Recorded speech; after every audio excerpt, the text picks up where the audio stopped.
Chapter 160. Chapter 2. Officials fight against officials. Have you ever seen the big shots throw away all pretenses and roll up their sleeves to fight in the government office? Don't they all talk about hiding a dagger in a smile and stabbing people in the back? This group of hedonistic daughters came to play this time, more to join in the fun, to support the one surnamed Zhao. They wanted to see with their own eyes the rare scene of the yellow dragon warship smashing a big ship. Who would have thought that this outsider who was on good terms with Wang Linquan was such a tough nut to crack? He brought along 100 soldiers and bodyguards without saying anything, and even dared to take the initiative to challenge. Oh my, the opponent of the challenge was not a group of family servants, but the two large ships of the Qingzhou Navy. In the eyes of the people of Qingzhou, the Yellow Dragon warship was already an invincible giant warship. It had always been praised as the main warship of the Qing Dragon Navy that no one could contend against. In these years, it had competed with the other navies in the dynasty, and its ranking was not low. Because of this, Wei Dong's official rank was not too high, but within the borders of Qingzhou he dared to blow his beard and glare at the officials who were one or even several ranks higher than him. Even the prefecture overseers and county governors were very amiable to Wei Longwang, and fought to rope him in. If he did not have the special power of the Qingzhou Navy, Wei Dong would not be able to raise such a lawless son like Wei Wei. In the state, there was a beloved daughter who was an imperial censor in the capital who returned home. Unfortunately, she was raped by Wei Ejiao and then shot to death. That imperial censor who did not have a high rank but was able to influence the public opinion was unable to obtain the innocence of his daughter. Wei Longwang only lost the right to command the giant warship, and Wei Wei, who caused the big trouble, was only grounded for half a year before he came out again. It was enough to see how Qingzhou, which was full of officials in the capital, advanced and retreated together with the independent Qing party in the imperial court. It was rumored that the unlucky Qing Lu imperial censor wrote a blood-sobbing poem before his death, ridiculing that the imperial censor had lost all his strength of character. One of the lines was even more heart-wrenching. I said that the imperial censor is not as good as a dog. Even a dog's bark is as good as a rooster's crow.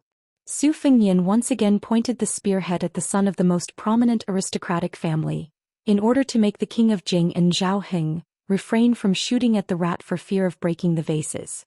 The bigger the involvement, the bigger the fish that Su Fengnian could fish in troubled waters. The law that put heavy shackles on the vassal kings, to a prince with a different surname, Su Shao, the imprisonment was very small. Even the powerful prince of Guangling had to go to the Zhou overseer mansion 3 times in 10 days to draw up a report. If he did not reach the deadline according to the law, he would be detained and sent to the court. The weak prince of Huainan Zhao Ying had many young and strong children who could not get a name and could not get married. However, the king of Bailiang, who carried a blade to court, had not visited Liangzhou's Zhou overseer mansion once in more than 10 years. Every time Su Shao returned, it would always be the previous Zhou overseer, Yan Jieshi, who eagerly went to the prince's mansion to pay his respects.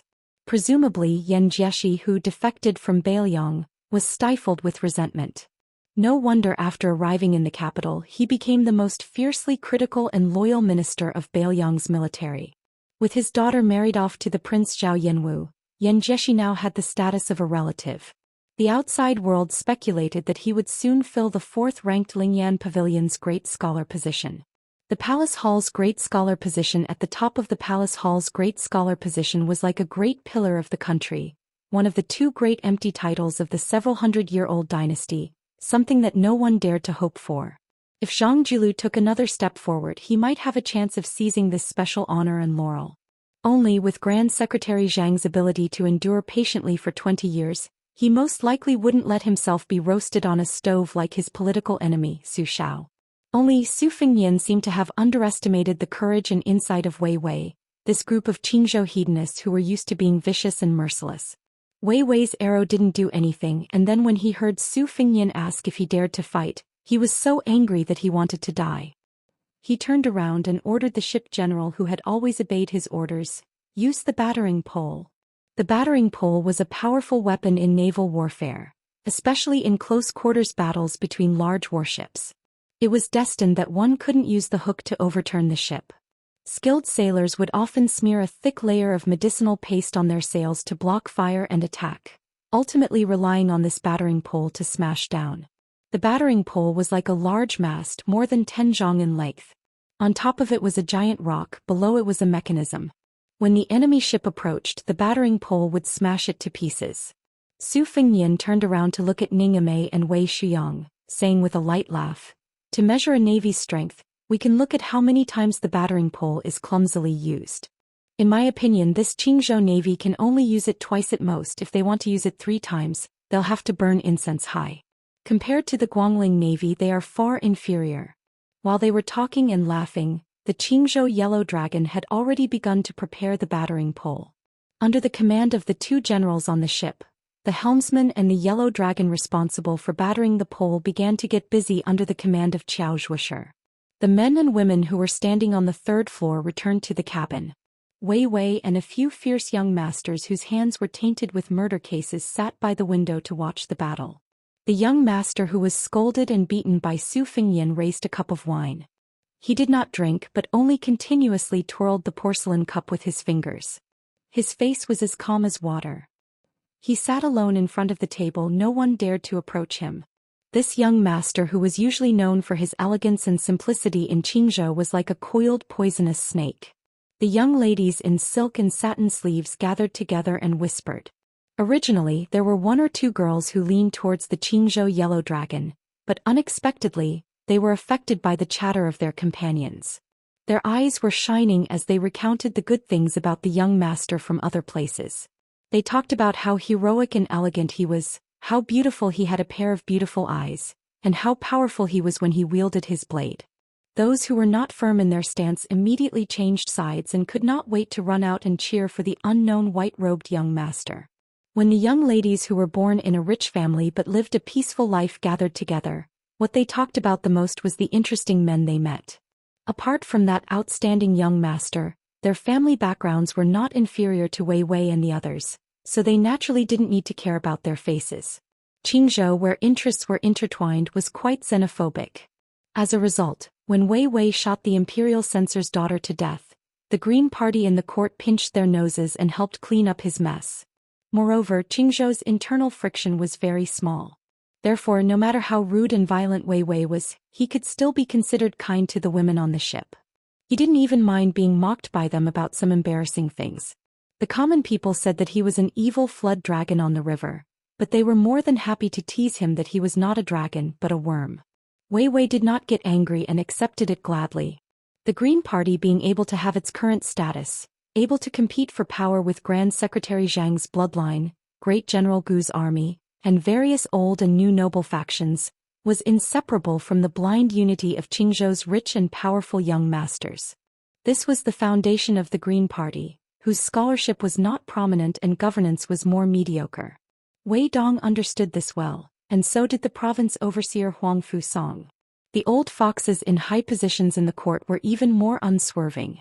Otherwise, why would they try to push for the marriage between Princess Sui Zhu and Huang Fusong's eldest son Huang Fujie? Originally, there was no sign of anything happening, yet the Green Party's big shots were racking their brains to forcefully draw 2 lines. Bringing armored soldiers when traveling. Who is this person? A young lady wearing a pair of pointed lotus root bow shoes asked in a low voice. This question had reached the crux of the matter. Chapter 161. Who else could it be? The Crown Prince of Prince Liang. The lady in yellow chuckled. She glanced at her fellow cabin mate who was in a daze and lowered her voice. In the past, I only heard that His Royal Highness was arrogant in Bailiang.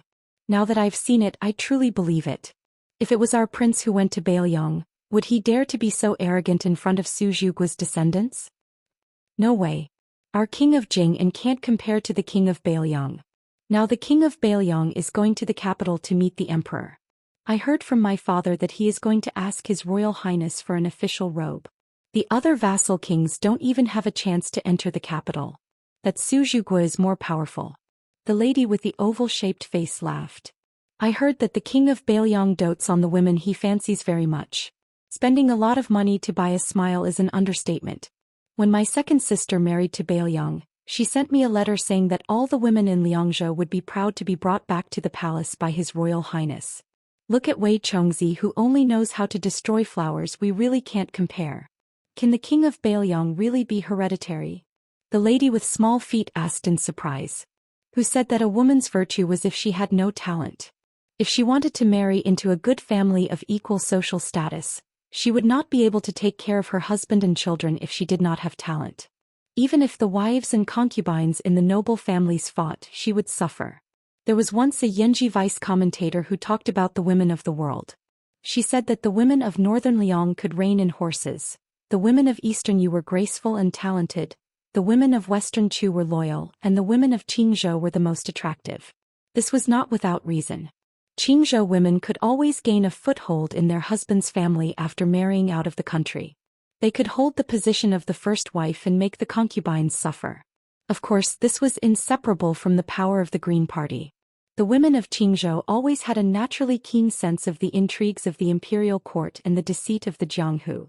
The aristocratic families of other provinces who had ambitions for their official career naturally liked to marry a Qingzhou daughter-in-law to manage the household. It's hard to say. According to common sense, the imperial court is unwilling to admit that Bailiang can be overthrown. Otherwise, why does the law of vassal clans only mention that the king of Bailiang can be overthrown, but not the king of Bailiang with a different surname? Isn't it because they are worried that Bailiang is the Bailiang of the pillar state and not the Bailiang of the dynasty? The oval-faced socialite whose second sister was married to Bailiang was very passionate about the secrets of Bailiang's military and political affairs. This was considered a secret conversation in the boudoir. Whoever leaked it out would be breaking the rules of Qingzhou and would be seen as a traitor, implicating the entire family. She was not worried about this and could speak without restraint. She rested her chin on her hand and looked out the window, quietly waiting for the battle to heat up. In the imperial court, Grand Secretary Zhang General Gu Jiantang, and especially that group of people who hate the pillar state to the extreme. They are led by a loyal old minister of West Chu, Sun Shiji. This old grand preceptor originally wanted to die, but when he thought about the fact that the pillar state still stands, he took up the position of an official. He clearly said that he only wanted to see the king of Bailiang's miserable end with his own eyes. As for our Qingzhou ancestors and the king of Jing and Hehe, I don't need to say more. Would they look on helplessly as the Bailiang was passed down for generations? Yanzi, then tell us about the Bailiang and his royal highness. You know a lot about this matter. The voluptuous young lady curiously asked her oval-faced close friend with a face full of expectation. She was the most excited among the group of orioles and swallows. When she saw Su Fingyan break an arrow with a blade, she would have cheered loudly if her companions hadn't held her back. In the past, because of her family and the culture of Qingzhou, she snorted disdainfully at the pillar state and the infamous Bailiang heir. Today, she saw with her own eyes His Highness standing proudly at the bow of the ship. He was completely bewitched. She only felt that she should marry Su Fingyan. The more domineering the children of Qingzhou were and the more she saw the insufferably arrogant children of Qingzhou, the more she felt that the Bailiang heir was superior. He even dared to provoke the heir of a vassal state, Zhao Sun, and threatened to beat the king of Jing and until he couldn't recognize him. Wasn't that guy with the surname Su and the name Fingyan enough heroic spirit? All the men of Bailiang are scolding him, especially the group of young masters who would be considered insects in Qingzhou. They are even more reverent and jealous to the point that their teeth itch. Among the women there are half praise and half blame. My second sister once saw the actions of the Bailiang heir from afar and felt that it was quite interesting. Second brother-in-law often quarreled with my sister about this matter, saying that my sister was possessed by a ghost. Do you know what ruthless words my second sister said to shut brother-in-law's mouth? She kept them in suspense and smiled brightly. Among the women of Qingzhou, she was famous for being witty and eccentric. Since she was young, she was very good at teasing Wei Wei and the others. What did she say? The group of young ladies asked in unison. My second sister said, "Husband, if you quarrel with me about this matter again, be careful that the next time I do boudoir, I will call His Royal Highness." She was the first to hold her belly and laugh. These words were really ruthless. The other women were also stunned at first and then they all laughed until tears came out. They could leisurely and carefreely talk about boudoir and the ups and downs of being an official at the same time, but Wei Wei's group of young masters who were strung together by a thread had serious expressions. Earlier, when they wanted to use the baton pole to smash the boat, it was because they felt that the opponent was not important enough and treated it as a gathering on the lake to liven things up. Now, as long as they were not idiots, they could guess the identity of the opponent. It was the standard Bailiang blade that had once led a trend throughout the dynasty. that sentence of a battle to the death that shook one's soul. Wei Wei considered himself as the son of a noble family in Qingzhou and was proud of himself. He made a mistake and staked everything on one throw and made another mistake after another. He ordered the yellow dragon ship to batten the pole to resist the enemy. He even dared to humiliate the daughter of an imperial censor in the capital to death, so he did not mind being absurd one more time. Did he really think that Wei Wei was an idiot in the bureaucracy?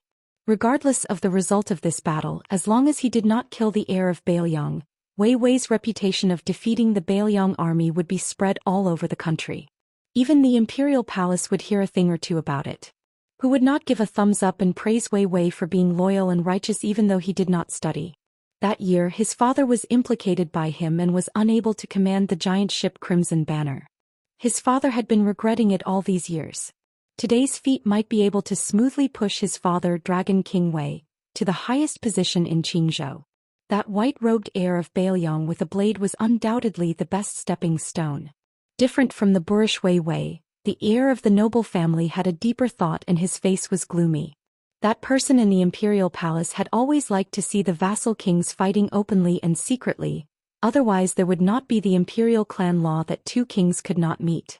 This time, instead of saying that the fight with Su Fingyan was a grudge between the two heirs, it might as well be seen as the continuation of the fight between his father and Su Rentu, two enemies for 20 years. His father had been seeking Taoism and Buddhism for so many years. He vaguely remembered that when his father went to Mount Longhu to request for imperial edicts, he was rejected several times. His Majesty even did not care about his face and severely criticized his father.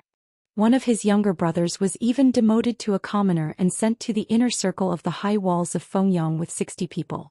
If it were not for the good words of a concubine from Qingzhou in the imperial palace, forget about going to Mount Longhu to burn incense. Even his future as a hereditary prince would be a problem. Today's battle on the water, regardless of victory or defeat, what would happen to him and his father? His Majesty the Emperor's thoughts were profound. Since he ascended the throne, he was the best at balancing vassal kings and regions, civil officials and military generals and parties. He really did not have the confidence to guess the Emperor's thoughts. Should he take advantage of the situation and behead Su Fingyan? As this shocking thought flashed through his mind, the heir of the king of Jing'an finally lowered his head and drank a mouthful of wine to hide the strange expression on his face. Chapter 162. Chapter 3. A total of 11,600 words. Gathering for the sake of benefits, it was easy to share the same bed but have different dreams. Wei Wei was currently thinking about how to make a name for herself in one battle, but her bottom line was that she wouldn't allow Huang Tulang to kill that person surnamed Su. Meanwhile, Prince Jing'an's heir began to consider whether or not he could ruthlessly kill him and abandon the group of Qingzhou's children, including Wei Wei. Wealth comes from danger. The life and death of other people were more important than the title of nobility. For the crown prince, there was no need to think about it. As a descendant of the imperial clan, the entire world is the private property of our Zhao clan. No matter who you are, even if you are a grand secretary or one of the 30 prefecture overseers, no matter how courteous you are on the surface, aren't they all looking down on you from the bottom of their hearts? Among the 6 princes of the vassals, other than the 2 princes who were allowed to inherit the title of prince according to the law of the vassals, the other 4 princes really did not have any extravagant hopes for the apricot yellow satin 5-clawed python robe. 4 claws and 5 claws, there was only a difference of 1 claw, but the real difference was more than 1,000 miles. The scary part was that if the 9-clawed python became the 9-clawed python, what would happen to the next generation? Now that the world was flourishing, where would they go to ask for military merit? The north had the king of Bailiang and the south had the king of Yen. Both crown princes were recognized as the most vicious and merciless people in the dynasty. Who would want to share a piece of the pie with you? Damn it, there were 4 words written in the vassal law: official career forever. It was the same as cutting off the path for the royal family's descendants to become officials. The king of Jing'an lowered his head and frowned slightly. He was deep in thought and his hostility was as strong as the wine in a cup. He didn't even listen to the roars and screams outside the window. Mother ***, the guy with the halberd is not a human. Even the battering pole was cut in half by his 100-gene halberd. A young master from the Qing prefecture sucked in a cold breath and couldn't help but shout out. The muscular general in black armor was really a match for 10,000 people. The halberd in his hand easily deflected the rain of arrows and even broke the pole of Huang Long. How can Huang Tulang be suppressed by 100 Bailiang barbarians with hundreds of crossbows? They're hiding behind the arrows and not even raising their heads. They've all turned into cowards. Another debauchee who had carefully poked his head out and then retracted his head, was shocked. How could he not know that he was no different from Huang Tulang? Those Huang Tulang that he scolded could at least be considered as brave soldiers of northern Liang. What was he? Outside the window, the close-range slaughter had already become close-to-close combat. Even if the refined northern Liang crossbows had a longer range, there was no advantage to speak of. However, this did not stop Huang Tulang, who had a storage of 6,000 arrows, from shooting out a rain of arrows. After a wave of arrows, the northern Liang light cavalry did not suffer many casualties. On the other hand, a wave of arrows accurately killed dozens of people. Everyone on the ship could clearly feel the vibrations caused by the northern Liang crossbows. This was the complete opposite of what the people on the ship had expected, where they would be able to overwhelm the enemy with numbers. That guy isn't afraid of death. He's only using his blade to deflect the arrows. The second son of the Fujian county chief of Qingzhou clicked his tongue in wonder. Birds of a feather flocked together. Those who could be brothers with Wei Wei the evil dragon were not easy to deal with. They were definitely not from an ordinary rich family. If anyone present casually flipped through the family tree, who wouldn't be able to find a few old ancestors whose names would go down in history? For thousands of years, the throne had been occupied by different people. The longest was 400 years and the shortest was a few years. The only thing that didn't change was the aristocratic families. Su Xiao, who had achieved great merit in the Spring and Autumn War, was criticized the most for slaughtering millions of soldiers. Wrong. Those who could criticize the Pillar Country wouldn't bother to criticize Su Xiao for being heartless. Instead, they lamented the fact that there were no aristocrats after the Spring and Autumn War. More than half of the 10 aristocratic families that had been passed down for dozens of generations were destroyed. The seeds of learning were gone and morality and etiquette were broken. This was Su Xiao's great injustice. To the sons of this old man who thought they were responsible for the world's etiquette, this was Su Xiao's heinous crime that could not be redeemed even if he died 100 times. There were no scholars behind the Western Wall. How many ministers of a fallen country cried tears of sorrow and cursed Su Xiao for being unrighteous even before they died? Unfortunately, cursing could not kill. Therefore, His Royal Highness Su Fengyan found it hard to believe in the so-called loyalty and righteousness. He knew that it definitely existed, but he couldn't blindly believe it. The only thing he could rely on was the knife in his hand. Imagine Su Xiao, who was well-read and spoke of benevolence, righteousness and morality. How could he have the hearts of the 300,000 iron cavalry today? Zhao Guangling and Li Yishan were already peerless scholars. Why would they be willing to give advice to an ordinary person like Su Xiao? Shangyin Academy frowned and accepted second sister as a Jixia scholar. Was it because of Su Weisheng's shocking talent? Su Fengyan stood at the bow of the ship. When arrows flew over, he deflected them with his knife. No one shot him in the dark, so he watched the battle. This small-scale naval battle between the enemy and their side totaled only 600 people. It couldn't be considered a fierce battle. Li Yishan had never taught him knowledge using common sense. If he could only look at the big picture through a tube, why couldn't he draw inferences about other things? Qingzhou's 40,000 navy, the navy that the Green Party of the imperial court greatly praised, was said to be able to fight with the Guangling navy. It was just an embroidered pillow. This embroidered pillow was ugly. It was really boring. Su Fengyan thought that after this battle, would it sound the knell of death for him a few times in advance? Chapter 163. Wei Wei glared angrily at Su Fengyan. She was angry at her father's navy for not fighting well. She hated Su Fengyan even more, but there was also a trace of fear that she did not dare to admit. If this Bailiang crown prince was really hereditary and wore a 5-clawed python robe, he would not only have 100 Bailiang soldiers behind him, but also 300,000 cavalrymen. How would her father, the Dragon King of the Lake, deal with that? Not to mention the future. If this battle was lost, the entire Qingzhou would be in an uproar, and the Green Party's leaders who were reading the secret letters from each family would be the scariest. The Green Party did not fight among themselves, but they were very decisive in dealing with useless people. Su Fengyan smiled at Ningame and said, "General Ning, lend me a short halberd." At this moment Ningame already had nothing to do. The two armies were shooting arrows at each other. Unexpectedly Huang Tulang was completely defeated. After a weak and powerless volley of arrows he cowered in fear. What a coward! Ningame's iron halberd broke 2 poles in a row. He was a brave general who fought against 10,000 people on the battlefield. When he heard His Highness's request, he respectfully took out a short halberd from his backpack. Su Fengnian held Xiudong in his right hand and took the short halberd in his left hand. He threw it out fiercely towards the window on the 3rd floor of the ship. Since Wei Wei dared to shoot arrows openly, Su Fengnian dared to shoot the king of Jing'an's crown prince with arrows. He even dared to use the short halberd to scare them until their legs trembled. The short halberd pierced through the window. The prefectural governor's second son, who was peeking at the battle, dodged quickly.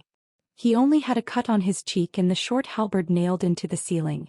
The group of Qingzhou's daughters who were talking about the Bailiang crown prince finally began to experience the impending battle. Their faces were pale, especially when they heard the prefectural governor's second son covering his face and howling in grief. It was as if his parents had died. If there was no one to support him, he would have rolled on the floor. Wei Wei, who was now in a desperate situation, grinned hideously and said, "Get the other ship to ram into them and kill those blind Bailiang barbarians." The general of the Yellow Dragon ship was about to leave when Wei Wei lowered her voice and said, "Remember, crash into the other 2 ships first." The general was taken aback for a moment before he suddenly realized what was going on. He heaved a sigh of relief and cried out in his heart. If he really killed that arrogant Bailiang young master with his status, how could a small general like him have a good time? An inconspicuous scapegoat like himself, even 100 of them wouldn't be enough to slaughter. After the commotion, the cabin became extremely chaotic. The king of Jing'an's crown prince tapped his fingers on the table. The retainer who had blocked half of the arrow for him bowed and approached. His Royal Highness only said one word. "Kill." There was no need for His Royal Highness, who had grown up in Xiangfan City, to give any instructions. The expert retainer already knew how to do things safely. In one of the cabins, the evil flood dragon Wei Wei had the greatest enmity with Su Fengnian, but she still didn't dare to use the yellow dragon to ram Su Fengnian's ship. Meanwhile, the crown prince, who had met Su Fengnian for the first time and didn't seem to have any deep enmity with him, was determined to kill him. Those noble ladies were even more interesting. They were quite frightened by the short halberd that pierced into the cabin. On the contrary, they felt even more admiration for the Bailiang crown prince, who commanded soldiers as if they were servants. The women of Qingzhou valued material gains more than benevolence and righteousness. Could be said that one sentence hit the nail on the head. The people in this cabin were divided into groups. On the surface they were harmonious, but how could they accomplish great things? The Green faction was now relying on political trickery to govern the country. How many years could they last? Were there any discerning people who could see the clues? If there were benefits, they would gather. If there were no benefits, they would scatter. How different were they from snakes and rats? In the imperial court, Grand Secretary Zhang's words carried enormous weight and suppressed both civil and military officials. He had always tried to rope in the Green faction with words, but he wasn't willing to truly share important responsibilities. Perhaps this was the reason. For some reason, Jiang and I was always absent-minded while reading in the cabin. Old Man Li sat to the side, taking off his boots and rubbing his feet. His fingers moved back and forth between his toes, and then he brought them to the tip of his nose to smell them. When he was hungry, he even threw a peanut into his mouth. This kind of expert demeanor really couldn't be any higher. The old god of swords saw that the Jiang girl's brows were sometimes tightly knitted and sometimes relaxed. After thinking for a bit, he laughed and said, "You want to watch this naval battle? If you want to watch, this old man can protect you out. Forget about a few hundred arrows. Even if tens of thousands of arrows poured down like rain, this old man will still guarantee your safety." Jiang and I asked in a serious tone, "Really?" Li Chungang chuckled. "You're exaggerating a bit. Tens of thousands of arrows fired at the same time. Only someone with godly abilities like Qi Xianzhu at his peak can come out unscathed. With this old man's current heavenly phenomenon skills, he's still a bit lacking. However, all of this is because this old man doesn't have a sword in his hand." "I'm not afraid of you, little girl," laughing at me. Jiang and I asked closely, A sword expert like you can't achieve the level of having tens of thousands of swords without a sword in your hand. This time the old god of swords surprisingly didn't boast about himself like old man Li. He only said softly, "You can, but if you really have a sword in your hand, your state of mind will be greatly different in the end. When you master the sword one day you'll understand. Otherwise, even if this old man talks until his mouth breaks, you still won't understand." Zhang and I made a no sound and stood up. She didn't say why she wanted to take the risk to watch the battle, but she, who didn't have the strength to truss a chicken, just walked over. Old man Li tugged at his sheepskin coat and followed closely behind. When he reached the cabin door he was already standing in front of Zhang and I. Scattered arrows flew over. The old god of swords didn't need to do anything and they all flew far away. There was sword intent in Li Chunggong's name.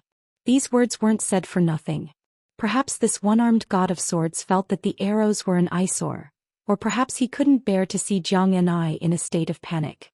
When the little girl saw the yellow dragon colliding directly into the ship beside her, Su Fengnian, who had instantly drawn his saber, led Ningame and 4 retainers away. She subconsciously cried out in surprise. Li Chungang sneered. He took a step forward. He swept past everyone and stepped on the body of the yellow dragon ship. His figure drifted like an azure dragon. With one step he overturned the yellow dragon ship into the water. Chapter 164. Wei Wei's order to ram the ship meant that he was determined to cut off all means of retreat. Among the children of officials, there were very few people who were as decisive and fierce as him. Born in a prestigious family, they saw a lot and received a lot. Usually they were not generous, but they were more calculative. Wei Wei was only seeking fame, hoping to win a good reputation for himself. If he helped his father in his official career it would be icing on the cake, so he would not really feel sorry for Su Fengnian. His father Wei Longwang was just a dragon king in a small temple in the Big River and Big Lake. He was far from Su Xiao, a dragon who could turn the world upside down. He heard that this big pillar of the country was staying in the capital at this time. If Su Fengnian met with misfortune, this kind of thunderous shock, second only to the anger of the emperor, Wei Wei knew how powerful it was. The king of Jingyan, on the other hand, wanted a 5-clawed python robe. The difference was like heaven and earth. Therefore, after some consideration, he was willing to take the risk out of desperation. If the attack failed, then so be it. On the Battle of Spring God Lake, who would pay attention to the hidden 10 steps 1 kill? Wei Wei stood by the window, expecting the yellow dragon to ram the enemy's ship. Instead, he saw an inconspicuous old man wearing a sheepskin coat leaping out of the deck. He saw the old man's toes lightly touch the hull of the yellow dragon, and the big yellow dragon, which could run amok on Spring God Lake, capsized? Really capsized. Wei Wei was dumbstruck. His hands tightly gripped the windowsill. The dragon claw hand master reared in Jingyan Palace turned back as soon as he left the cabin. He shook his head at His Royal Highness with a calm face. In an instant the lake water surged violently, causing the yellow dragon ship to shake violently. Why? The king of Jingyan was relatively calm. A one-armed old man stepped on the yellow dragon ship and capsized it. The retainer, who was already 70 years old, smiled bitterly. One step. The crown prince clenched the wine cup with 2 fingers. One step. The master in Jingyan Palace, who was well-dressed and well-fed, nodded. His expression was extremely unnatural. He was also a lackey in the king's mansion. He knew that even if he was given 10 or 100 kicks, he would not be able to capsize a ship that could carry 500 tons of cargo. First-level master?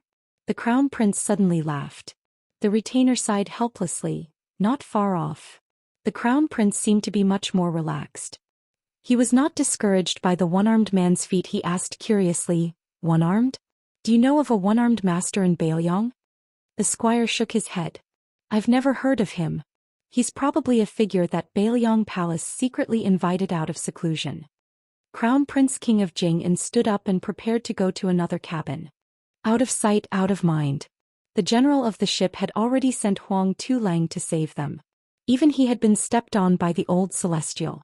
He could only hope that Grandad Deity wouldn't be so calculative with ants like them. "We all know how strong you are.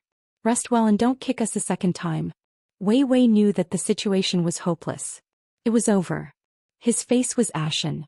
This evil flood dragon, who had never failed on the Spring God Lake, turned around and slumped back into his chair. Beside him was his best friend whose face had been scratched by the halberd. He was crying bitterly. Wei Wei couldn't understand how 100 Bailiang soldiers could suppress 400 Huang Tulang to the point that they didn't even dare to breathe. He also couldn't understand how someone could beat the yellow dragon with the strength of a leg. Was the main warship of the Qingzhou Navy just a small boat? Su Fengnian didn't expect the old god of swords to make such a move. However, since he had created such a scene, he used the momentum to jump onto the yellow dragon ship.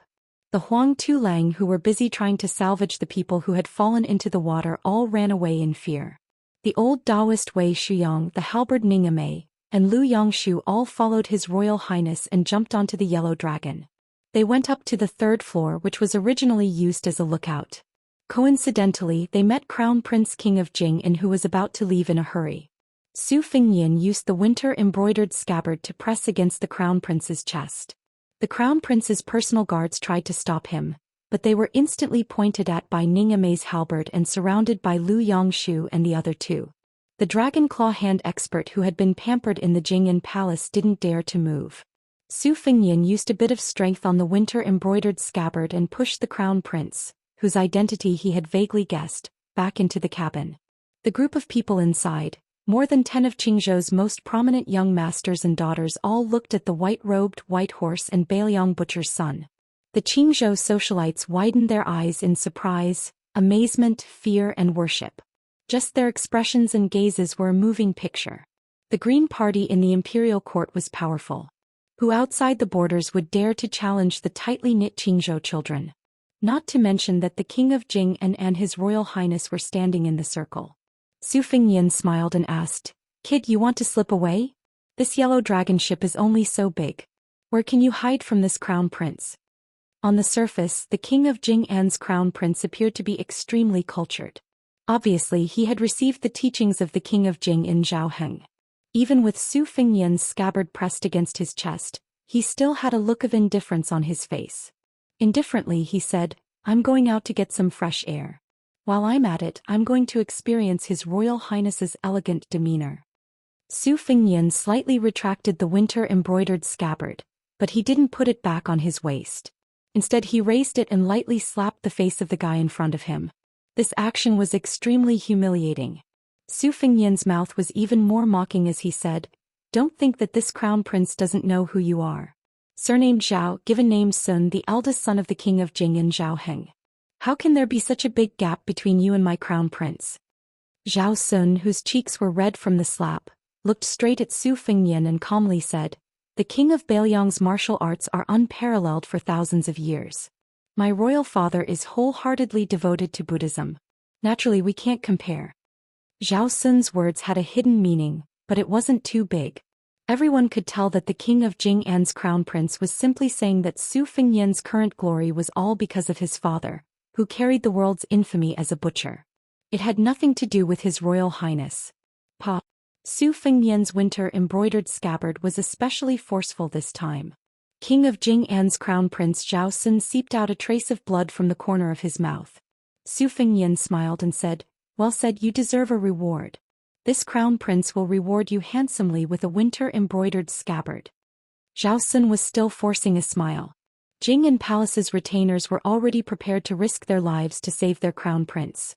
But Su Fengnian had already brushed past Zhao Sun and said softly, "I'll accept the Yellow Dragon cruise ship. I'll have to trouble you to jump off the ship and swim back to Xiangfan. Tell Zhao Heng that when the time comes, the father and son will go out of the city to welcome the Crown Prince." Zhao Sun didn't even bother to wipe the scarlet blood from the corner of his mouth. He walked straight out of the cabin and slowly said, "Xiangfan City will definitely welcome the Crown Prince." Su Fengnian didn't pay any attention to the King of Jing'an's Crown Prince, who was about to become a drowning dog. He first gave a warm smile to the group of dumbfounded young ladies, then turned his head to look at the capital's son, hedonist Zhao, who was cowering in the corner, as well as the fearful evil flood dragon Wei Wei. He pointed at the two with his winter-embroidered scabbard and smiled. "One of you is the son of a fourth-ranked official. You formed a clique and made Zhao Sun deliver himself to your doorstep. Good job. The other is the son of Qingzhou's Dragon King. He dares to pull the bow and shoot arrows and dares to ram the Yellow Dragon cruise ship. He's even more of a hero." Jiang and I, who had followed the old god of swords to the third floor of the cabin, had a strange expression on her face when she saw this scene. Could it be that Su Fengnian was so domineering and rude to outsiders? Previously in Bailiang Palace, she only heard that he made a move on the maids in the residence. After leaving Bailiang, he tormented Jean Lanting in the county town. When he arrived in Qingzhou, he wantonly played with the Qingzhou navy. She originally thought that he only knew how to bully weak women. Su Fengnian wasn't in a hurry to deal with Wei Wei and the one surnamed Zhao. He turned his head to look at the young ladies of Qingzhou and said with a bright smile, "Which elder sister or younger sister knows how to make tea? Let's drink tea and enjoy the scenery together. I hate fighting and killing very much. If I frighten elder sister or younger sister later on, allow me to use tea in place of wine and punish myself by drinking 3 or 10 cups. How about this?" The second sister, an oval-faced young lady from Bailiang, wasn't the slightest bit afraid of the crown prince. She volunteered with a smile and said, "I brought some spring tea before the rain and a set of tea sets. I haven't had the time to make tea yet." Su Fengnian treated the women on the ship as if they were 2 different people. He was so easy to talk to that it was a complete mess. He laughed and said, "It's fate, it's fate." Jiang Ni's small face stiffened. Look, this guy's foxtail was suddenly revealed. Despicable. That gloomy guy with a swollen face was despicable just looking at him. But this guy who was flirting with the group of young ladies as soon as he boarded the ship was the most despicable. Chapter 165. Every time Su Fengnian took a step forward, Wei Wei and the one surnamed Zhao would take 2 steps back, until there was nowhere to retreat. Su Feng came to the window and happened to see the heir apparent of the king of Jingyan and his retinue jump into the water. Su Fengnian narrowed his eyes, feeling deeply moved. At that time Zhao Heng, the 6th prince, had the greatest influence. The Empress Dowager regarded this filial son the most highly. The faction of relatives and the leaderless civil officials hit it off. And it was at that time that Zhao Heng wrote the poem, "Raise an army of 1,000,000 to drive away the Mang slaves, immediately erect a monument on the first peak." That time could be said to be the most glorious period of Prince Jingyan's life. Who would have thought that the mantis stalks the cicada, unaware of the oriole behind?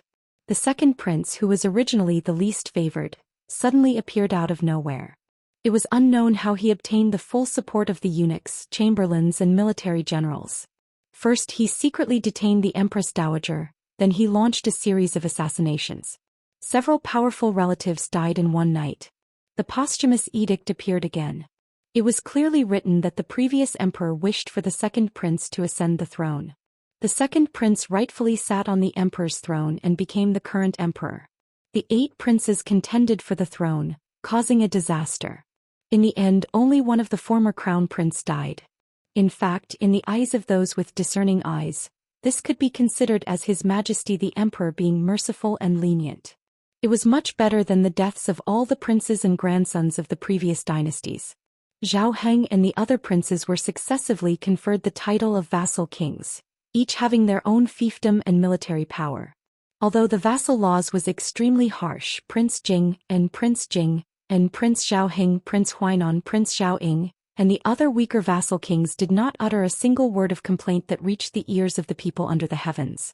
Although the vassal laws was extremely harsh, Prince Jing and Prince Xiao Heng, Prince Huainan, Prince Xiao Ying, and the other weaker vassal kings did not complain at all. As for how the master and servant would go to Xiangfan, this was not Su Fengnian's concern. After thinking for a while, he turned to Ningame and said, "Kick the Huang Tulang who fell into the water again. One ship cannot carry so many people. Let the general of the ship take them to Mount Lao. Wang Linquan will be in charge of receiving them. When you kick their butts, don't forget to mention that there is good food and drink at Mount Lao. I have done my best." Ningame accepted the order and left. When the young ladies of the noble families of Qingzhou heard the words of the Bailiang heir, they could not help but laugh. They looked at each other and laughed. To them, the Bailiang heir and the Bailiang heir were people far away in the sky. No matter how much they struggled in the imperial court, they would not be implicated. The Green Party had never participated in direct battles with the vassal kings. The Green Party was known as the best in the imperial court. If not for this, why was the Green Party the only one in 30 provinces? The Bailiang heir in front of them was rather interesting. Even though on the surface he was slapping the face of the Qingzhou Navy, He was secretly targeting the Jing and palace. As a result, the Green Party, who kept a clear distance from the king of Jing and Zhao Heng, felt much more at ease. They guessed that the ancestors would not be angry. It was true that the noble families of Qingzhou were united, but it was obvious that Wei Chong's family was going to be abandoned. Rather than being dragged into the water, it was better to drink tea and enjoy the scenery on the side. To be on the same boat as the Bailiang, His Royal Highness, and enjoy the scenery, how big of a gimmick would it be if word got out? Su Fengnian finally came back to his senses. He walked to the corner, picked up Zhao Heng and threw him out of the window. He fell into the water with a howl. He then said to Wei Wei, who looked like he was going to trap the beast and fight to the death, "Let's use the ship and bring it outside of Xiangfan City and we'll write off all our grievances. How about it?" Wei Wei, who had long given up all hope and was prepared to fight to the death, was first stunned. Then his pockmarked face was filled with joy. With a plop, he knelt down and prostrated himself on the ground. In a trembling voice he said, "Thank you, His Royal Highness." Su Fengnian used his foot to step on Wei Jiao's head and scolded jokingly, "You blind thing. I heard that you've been racking your brains to become sworn brothers with Li Hanlin. Don't you know who he's been taking the blame for all these years?" Although Wei Wei was kneeling and had his head stepped on, his heart felt more and more at ease.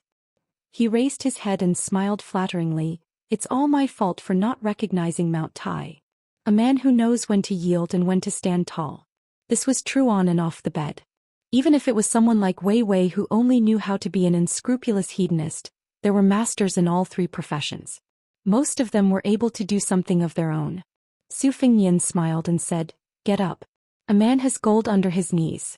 What's the matter with kneeling in front of me?" Wei Wei carefully stood up. Just as he let out a sigh of relief, the Bailiang heir's next sentence brought him back to his original state. "Your archery is not bad. Said that you practiced it by killing women. Go shoot an arrow at the son of the governor. If you kill him, I'll introduce you to Li Hanlin. If you don't kill him..." Wei Wei was silent. Chapter 166. When Su Fengnian pretended to wipe the dust off Wei Wei's body, he said in a low voice, "Wang Linquan's silver is my silver. Wang Linquan's grandmother is my grandmother's mountain. Do you really think that Qingzhou belongs to the Green faction? On this trip to Xiangfan, there will naturally be people who will help you think of how to impeach this Shitzi, how to act arrogantly on the Spring God Lake, and how to insult the king of Jing'an and beat up Shitzi Zhaosun. However, when you go out to shoot arrows, remember to be clean. This Shitzi can guarantee that the sisters at the table will not gossip. How about it?" Wei Wei bowed and left the cabin with large strides. Su Fengnian sat in front of the table and sat shoulder to shoulder with the oval-faced beauty who was raising her snow-white wrist to brew tea. He sat with the other Qingzhou ladies who were sitting in pairs on long benches. Su Fengnian patiently waited for the spring godhead to drink tea. He unscrupulously looked at the faces and figures of the wealthy ladies around him. Most of them were of average beauty. Only the tea maker beside him had a charm that was close to 81. Su Fengnian openly reached out and hugged her slender waist. Not only that, he stretched out his leg and lightly stepped on her lotus-root little feet. He turned his head to look at the blushing Qingzhou beauty and asked with a smile, "Dare I ask for elder sister's name? This Shitzi has a peach blossom beauty fan. When I return, I will draw elder sister's face on the fan and play with it every day." Play with it every day? The table of red and green orioles and swallows all looked at the oval-faced woman. Their eyes were mixed with mischief and jealousy. Although the woman who was hugged by Su Fengnian had a good upbringing and had always been bold in her actions and words, she still couldn't take it when she was openly teased like this. She didn't dare to dodge, nor did she want to dodge. She lowered her head and pretended to be paying attention to the situation. Her family background was not simple. Among the 4 pillars of the Liang dynasty, the Green faction was the smallest, but its voice was not weak. Among the 12 pillars of the dynasty and the Shang pillar, the Green faction had 4 seats. The ancestor of this woman's family was one of the Shang pillars. In the past 30 years he had moved between the Ministry of War, Ministry of Revenue and Ministry of Appointments. He had countless disciples and was known as the roly-poly of 2 dynasties. Someone once joked that the number of times this roly-poly personally witnessed was only slightly less than the old Grand Secretary. Su Fengnian finally drank the tea. He drank it was as if it was wine.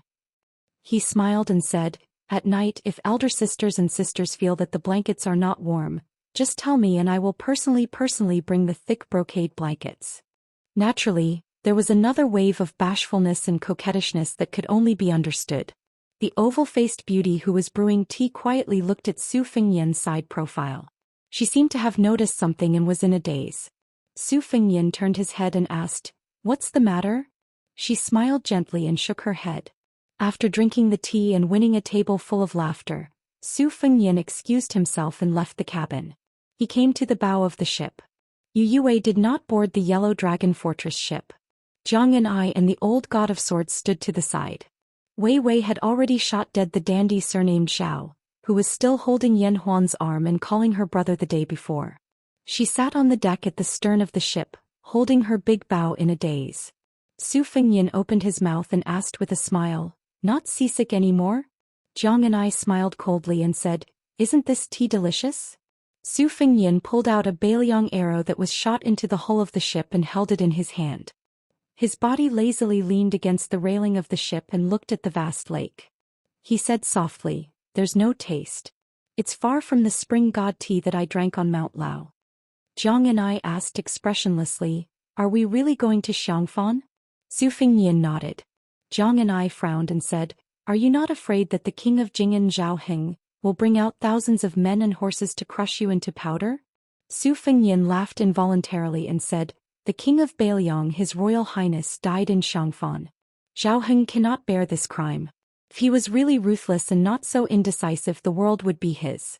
Zhao Heng, this vassal king's luck was not bad, but he always felt that everything he did would be in vain. He had ambition, otherwise he would not have said such a thing. If he wanted to benefit the world, his ability was not bad. When Xiangfan was destroyed, there were only 20,000 people left. After changing the flag on the city, these 20,000 people went crazy and wanted to crawl out of Xiangfan. The city became an empty city, a dead city. But under Zhao Heng's rule, he implemented Huang Lao's theory of non-interference. Today, the population of Xiangfan has recovered to a few 100,000 people. The title of being the most important city in the world is true to its name. King of Jing'an, this vassal king title was given very well. Zhao Heng's reputation among the people of Qingzhou is very good. He can be considered the best of the 7 vassal kings. This kind of person cherishes his reputation the most. What do I have to be afraid of?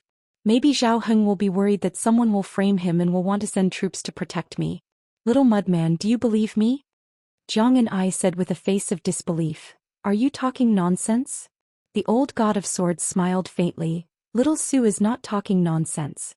Su Fengyan bent the Bailiang standard arrow with both hands and suddenly smiled. "I heard that there are still 100,000 wandering ghosts in Xiangfan that are not willing to leave the city. Little Mudman, you have to be careful when the time comes." Jiang Ni's face turned snow white and he said with a strong front, "The one who is afraid of retribution is you. What does it have to do with me?" Back then, if the Pillar State hadn't been determined to besiege Xiangfan and refused to surrender, refusing to leave a life gate open, how could Xiangfan have become Fengdu? 10 years of being trapped in the city, the people in the city were sold like livestock. Kind mothers cut off their flesh to feed their children, evil fathers threw their children into the cooking pot. The various states of the human world, good and evil, were all magnified in that ghost city. Every inch of wall was an inch of blood, every inch of grass was an inch of sorrow. The Yin energy in Xiangfan was unimaginable. 10 years of attack and defense. Under the strict orders of the imperial court, no scholars or historians were allowed to write about it. How tragic was the truth. Chapter 167. Su Fengyan joked, "That makes sense. When you enter Xiangfan, remember to stay away from me. Otherwise, why would I cut down so many peach trees in Jean Lanting's residence? It's all because Grandpa Wei is a master of the way of 9 bushels of rice, so he carries a few more peachwood swords to slay demons. You better get close to him these days. Otherwise you'll be haunted by countless ghosts. Women have a Yin body, so their yang energy is far inferior to men's. Even old sword god Li won't be able to save you." Jiang Ni's face turned even paler. She stammered, wanting to refute and encourage herself, but she didn't know what to say. The little clay figurine's appearance had always been ranked in the top 3 beauties Su Fengyan had ever seen in his life. The first was, of course, the androgynous white fox's face. The second was a woman he had seen by the Luoshui River during his 3 years of travel. Until now he could not tell whether she was a woman from a landowning household or the god of the Luoshui River. However, she was beautiful. She was a woman in her 20s, but her face was still like a pattern in the 19 chess books. No matter how delicate it would not change much. However, the little clay figurine was different. She had been growing over the years. Her breasts, which were in line with the title of Princess Taiping in the past, were no longer Taiping. Instead, they were becoming more and more plump. Perhaps one day in the future her face would quietly be comparable to white foxes. Su Fengyan liked to tease her, bully her and plot against her. Part of the reason was that it had become a habit.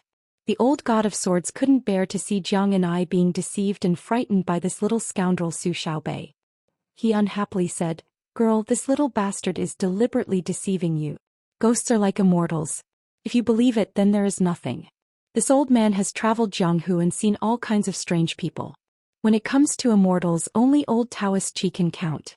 If Xiangfan really has 100,000 ghosts who don't want to be reincarnated, how can hundreds of thousands of people survive these years?" Su Fengyan chuckled. He didn't mind Li Chuangong's sarcastic way of addressing him. He didn't care much about face. It wasn't something that His Highness was born with. It was something that he was forced to do. He continued to play with the arrow in his hand, whistling leisurely. What made the old god of swords feel defeated was that Su Xiaoxia's nonsense was obviously more lethal than his earnest and heartfelt advice. Little Zhang's beautiful little face was still pale, as if she was about to run to Wei Xiang's side with the peachwood sword in his hand. She had not even reached Xiangfan yet. Jiang and I, who had a deep understanding of ghosts and gods, said fearfully, "Then I won't enter the city. I'll stay on the ship." Helpless, the elderly god of swords could only roll his eyes and sigh. He thought to himself, that little bastard is really little Zhang's nemesis. Su Fengyan laughed and said, "When we reach Xiangfan, we will have to abandon the ship and take the land route. What will you do then? Stay on the ship for the rest of your life? Let me tell you, there are countless water ghosts who died unjustly in the lake. Do you really think that the 10 years of war between Xiangfan and Xiangfan is just a simple siege? Only when the Xiangfan navy is wiped out would there be a siege. In the city, there's still the grand ritual of Zhou set up by the Taoist master of Mount Longhu. What's outside the city?" Jiang and I was speechless. She wanted to cry but had no tears. Old man Li couldn't bear to listen anymore. He rubbed his crotch and planned to walk around the yellow dragon ship. This pair of foes could do whatever they wanted, and he wasn't willing to get involved in their quarrel anymore. Jiang and I asked timidly, "The 36,500 grand ritual of Zhou set up by the Taoist master of Mount Longhu is very useful, right?" Su Fengyan glanced at Li Chuangong's back and said playfully, "Of course. The grand ritual of Zhou is the highest ritual in Taoism. Setting up 1,200 altars is already a grand scale. Generally speaking, it's only when something big happens in the emperor's family or the ancestral court of Taoism. The word ritual means the ceremony of pouring wine. To put it simply, it's the Taoist master inviting the celestial beings to drink wine. The grand ritual of Zhou before this dynasty was only set up for the prince with 2,400 celestial beings to pray for blessings and disasters. There's also the 3,600 grand ritual of Zhou for the emperor to protect the country and its people. Xiangfan was founded by the Taoist master's residence.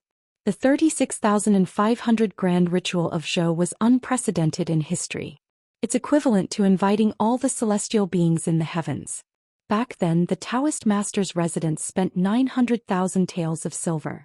If that wasn't enough, the Taoist master's residence would have moved out of Mount Longhu long ago. Jiang and I nodded heavily and clenched his fists. His face relaxed a lot. Unexpectedly, Su Fengyan changed the topic and laughed sinisterly. "But don't forget, just like you said, if the king of Jing'an wanted to deal with me, he would have needed 2,000 to 3,000 soldiers. It's obvious that the more powerful the enemy is, the more extravagant the situation will be. If the ghost city of Xiangfan didn't have any evil spirits that were hard to subdue, why would the dynasty spend so much money?" Jiang and I was scared silly again. Su Fengyan threw the bow and arrow to a Bailiang light cavalry downstairs who was collecting arrows. He walked towards Jiang and I and said in a low voice, "As for me, not only do I have Grandpa Wei's help, I also have many Taoist instruments on me. When we reach Xiangfan, you might as well sleep with me. It's best if we share the same bed, but even if we don't share the same bed, we have to share the same room. Chapter 168. Jiang and I kicked Su Fengnian's knee and angrily cried, "I'd rather be killed by the ghosts than live with you." Su Fengnian bent down and patted his expensive white satin robe. He gave her a thumbs up and smiled, "You have backbone." Su Fengnian pretended to remember something and smiled gently with ulterior motives. "Yes, I remember now.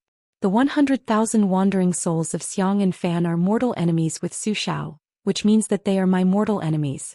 After you were killed by the wild ghosts, you must have something in common.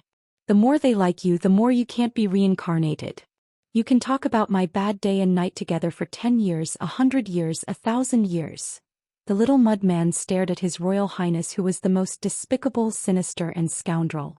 She choked with sobs and cried until her eyes turned red. Su Fengnian sighed quietly and restrained his expression. He reached out to wipe the tears on the little girl's cheeks. But before Jiang and I turned around, he retracted his hand and said softly, "Little fool, you really believe my nonsense. Think about it, you want to use the talisman to assassinate me. How can the ghosts be willing to kill you? They want you to live a long life to avenge them, right?" Jiang and I nodded blankly, sobbing as she nodded. Su Fengnian turned to look in the direction of Xiangfan. His hands were on his saber. A gentle breeze blew, brushing against his face and sleeves. The crown prince, who had a pair of red phoenix eyes and a red mark on his forehead, looked like an immortal. Su Fengnian whispered to himself, "So what are you afraid of? I should be afraid of Xiangfan. You know, I really believe in Buddhism, in the 6 realms of reincarnation and in karma." Jiang and I wiped the corner of her eyes and asked blankly, "Then why are you still going to Xiangfan?" Su Fengnian smiled, "I'm going to watch the fun. Don't you want to see the 36,500 Zhou Tian ritual?" Jiang and I shook her head, "Not at all." Su Fengnian stretched, "Let's go. It's time for you to read." The books were all on the merchant ship. The two walked down the Yellow Dragon cruise ship one after the other. Su Fengnian said he would jump over her, but she refused. Su Fengnian could only stop the 2 ships and set up a wooden plank between the ships. Su Fengnian let Jiang and I walk first. She walked carefully as if she was walking on thin ice. However, the more one was afraid, the more likely it was to happen. Halfway through, Jiang and I swayed and almost fell into the spring Immortal lake. Fortunately, Su Fengnian held her shoulders with both hands. However, she was severely seasick and didn't know how to swim. After stabilizing her body, she didn't dare to move anymore. Su Fengnian didn't know whether to laugh or cry. He could only pick up this strange girl who said she was timid but dared to assassinate him, and said she was bold but didn't dare to take another step. Ignoring her struggles, he walked to the deck of the ship and put her down. As a result, he received a good beating from her. In the cabin, she was gnashing her teeth as she read. Su Fengnian was multitasking. He listened to Jiang and I read while reading the geography of Qingzhou. On the table, there was a map of Xiangfan that Wang Linquan had specially collected. Just by looking at the drawing, one could tell that it was a majestic city. Over the next few days, the noble ladies of Qingzhou left in 3 groups. Most of them were unwilling to go to Xiang and Fan. Firstly, the ghost city's Yinqi was too heavy. Secondly, they didn't want to be seen by the Jing and palace that they were in the city with Bailiang and His Royal Highness. The oval-faced beauty was the last to leave. For the past few days, she had spent most of her time sipping tea and chatting with His Royal Highness. Her hands had been touched, her feet had been stepped on, her slender waist had been hugged, and her cheeks had been pinched. Fortunately, she was still a virgin. Whether it was fortunate or unfortunate, looking at her expression when she left, it seemed that the latter was more likely. The women of Qingzhou valued fame more than life and death. In the past few years, when they entered the palace for the selection of consorts, this was the prefecture that paid the most attention. If the heir of Bailiang could be hereditary according to the law, there would be 1 Wangfei and 2 secondary Wangfei. Would she really become the Wangfei of the king of Bailiang? Other than the empress, there were only a few Wangfei in the world. At most, there would be the crown prince's consort who could compare. Although Su Fengnian was idle all day long, whether it was teasing the noble ladies of Qingzhou, listening to Jiang Ni's reading, or daydreaming at the bow of the ship at night, he was actually racking his brains to figure out how to swallow the great yellow courtyard in his body. The great yellow courtyard had only absorbed about 20%. The embroidered winter sword in his hand could break the 6 armors. At dusk they approached Xiang and Fan City. Su Fengnian walked to the deck of the Yellow Dragon ship and suppressed the irritation in his heart. For the past 2 days he had been receiving news from Lu Qiu.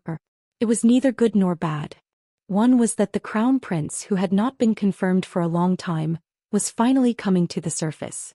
Another was that the literary, martial and rouge reviews, which were held once every 10 years, had reappeared. Immortals and demons danced in Jianghu. At the beginning of the martial arts review, it said that there were 3 sects in the world. In Buddhism there was only Avalokitesvara. In Celestial Way there was only Ancestor Lu. In Xin Way there was only Demon Rinsing Primogenitor.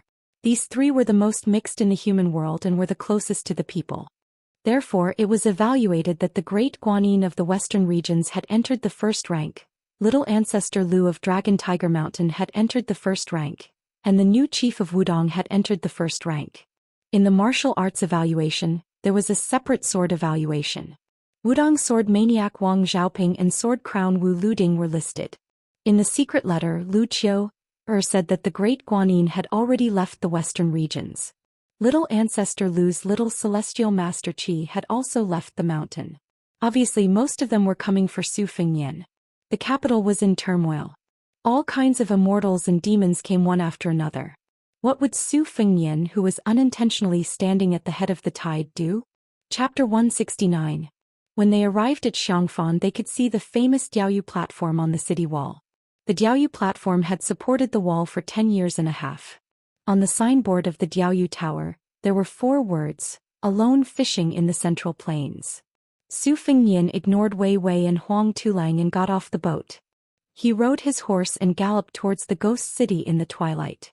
He got off the horse when he was near the city gate.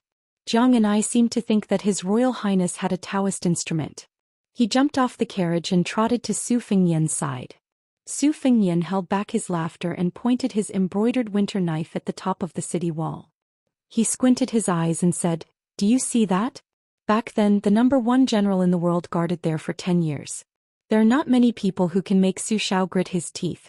That scholar from West Chu who really read the spring and autumn annals can be ranked in the top 3. Even if your capital of West Chu is destroyed after the Western Wall, even if the whole of Jiangnan falls, this city and this Diaoyu platform will not fall. Unfortunately, no matter how impregnable Xiangfan is, it can't affect the world." Jiang and I bit his lips. Su Fengnian led the horse and walked slowly. The grain in the city eats the horses. When the horses are exhausted, the sparrows and rats eat the people. Jiang and I was silent. Su Fengnian said softly, "The soldiers knew they would die. The soldiers guarding the city fought to the last man. No one survived. This is the war of the spring and autumn annals. These tragedies are unimaginable to the sharp-tongued people of Xianxia Academy. The walls were made of huge bricks that were specially made in the 3 continents. Each brick had the name of the place where it was made, the supervisor and the person who made the bricks. When the bricks were laid, the slurry of glutinous rice juice and sorghum juice, as well as lime and tung oil, was poured into the gaps between the bricks. The master craftsman in charge of the construction of the Xiang and Fan cities held a sharp awl. If the awl penetrated even an inch, he would kill the person who built the city and continue the construction. Therefore the city was as solid as iron. At that time the historians all called it cruel and cruel. Su Fengnian stopped and did not look at Jiang Ni's face. He said coldly, "When Su Xiao attacked the city, Wang Mingyang defended the city. Both sides prepared for war. This scholar, who used to be a scholar in Jixia, strengthened the defense and moved all the food and materials into the city.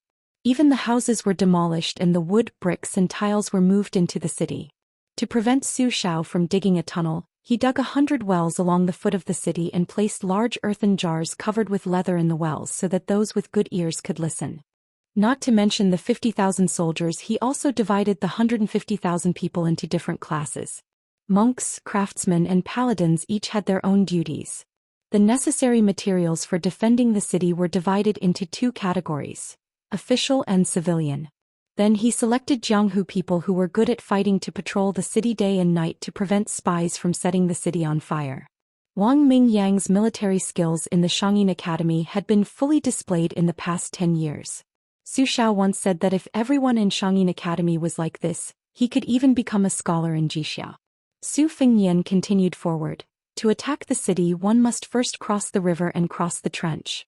Next is the most tragic climbing of the city. Climbing of the city is also known as climbing of ants. Looking at the top of the city, you can imagine the scene of thousands of people climbing up the ladder against arrows, boulders, wood, and oil. It was during this battle that the monks in the city invented the demon-subduing pestle, and the ox-nosed Daoist created the cauldron golden liquid that would fester the moment it touched the skin. In the alley battle after climbing the city, Xianxia gathered a large number of Jianghu people and heroes who swore to defend this important city for the 3 countries of the Central Plains. It could be said that they were united against a common enemy. Before the alley battle, they had defeated the Bailiang army countless times. If it were not for them, Xianxia would not have needed 10 years to break the city. 3 years would have been enough. People only knew that Bailiang's army was the best in the world, but they did not know that they were not bad at attacking the city on foot. In the spring and autumn war, they were unstoppable. Only in Xianxia did they lose more than half of their elites, including 300 cave masters who were good at drilling. This attack and defense took 10 years. As for who was right and who was wrong, only heaven knows. However, it was in these 10 years that Su Xiao, who would seek revenge for the smallest grievance, had a real feud with Jianghu. The moat was unusually wide. The drawbridge on the river was not closed. Xianxia was strictly guarded at night, but the drawbridge had been laid flat all these years. Even the main gate had not been closed for a single night. It seemed that according to the instructions of the celestial master of Mount Longhu, after setting up more than 30,000 great cycle ritual to expiate the sins of the 9 underworlds, the ghost gate was not closed and the wronged souls were allowed to leave Fengdu and Xianxia. Legend has it that before the celestial master of Mount Longhu left the city, he personally went around the city to draw talismans. In the end, he even hung a Taoist talisman on the top floor of the Diaoyu Terrace.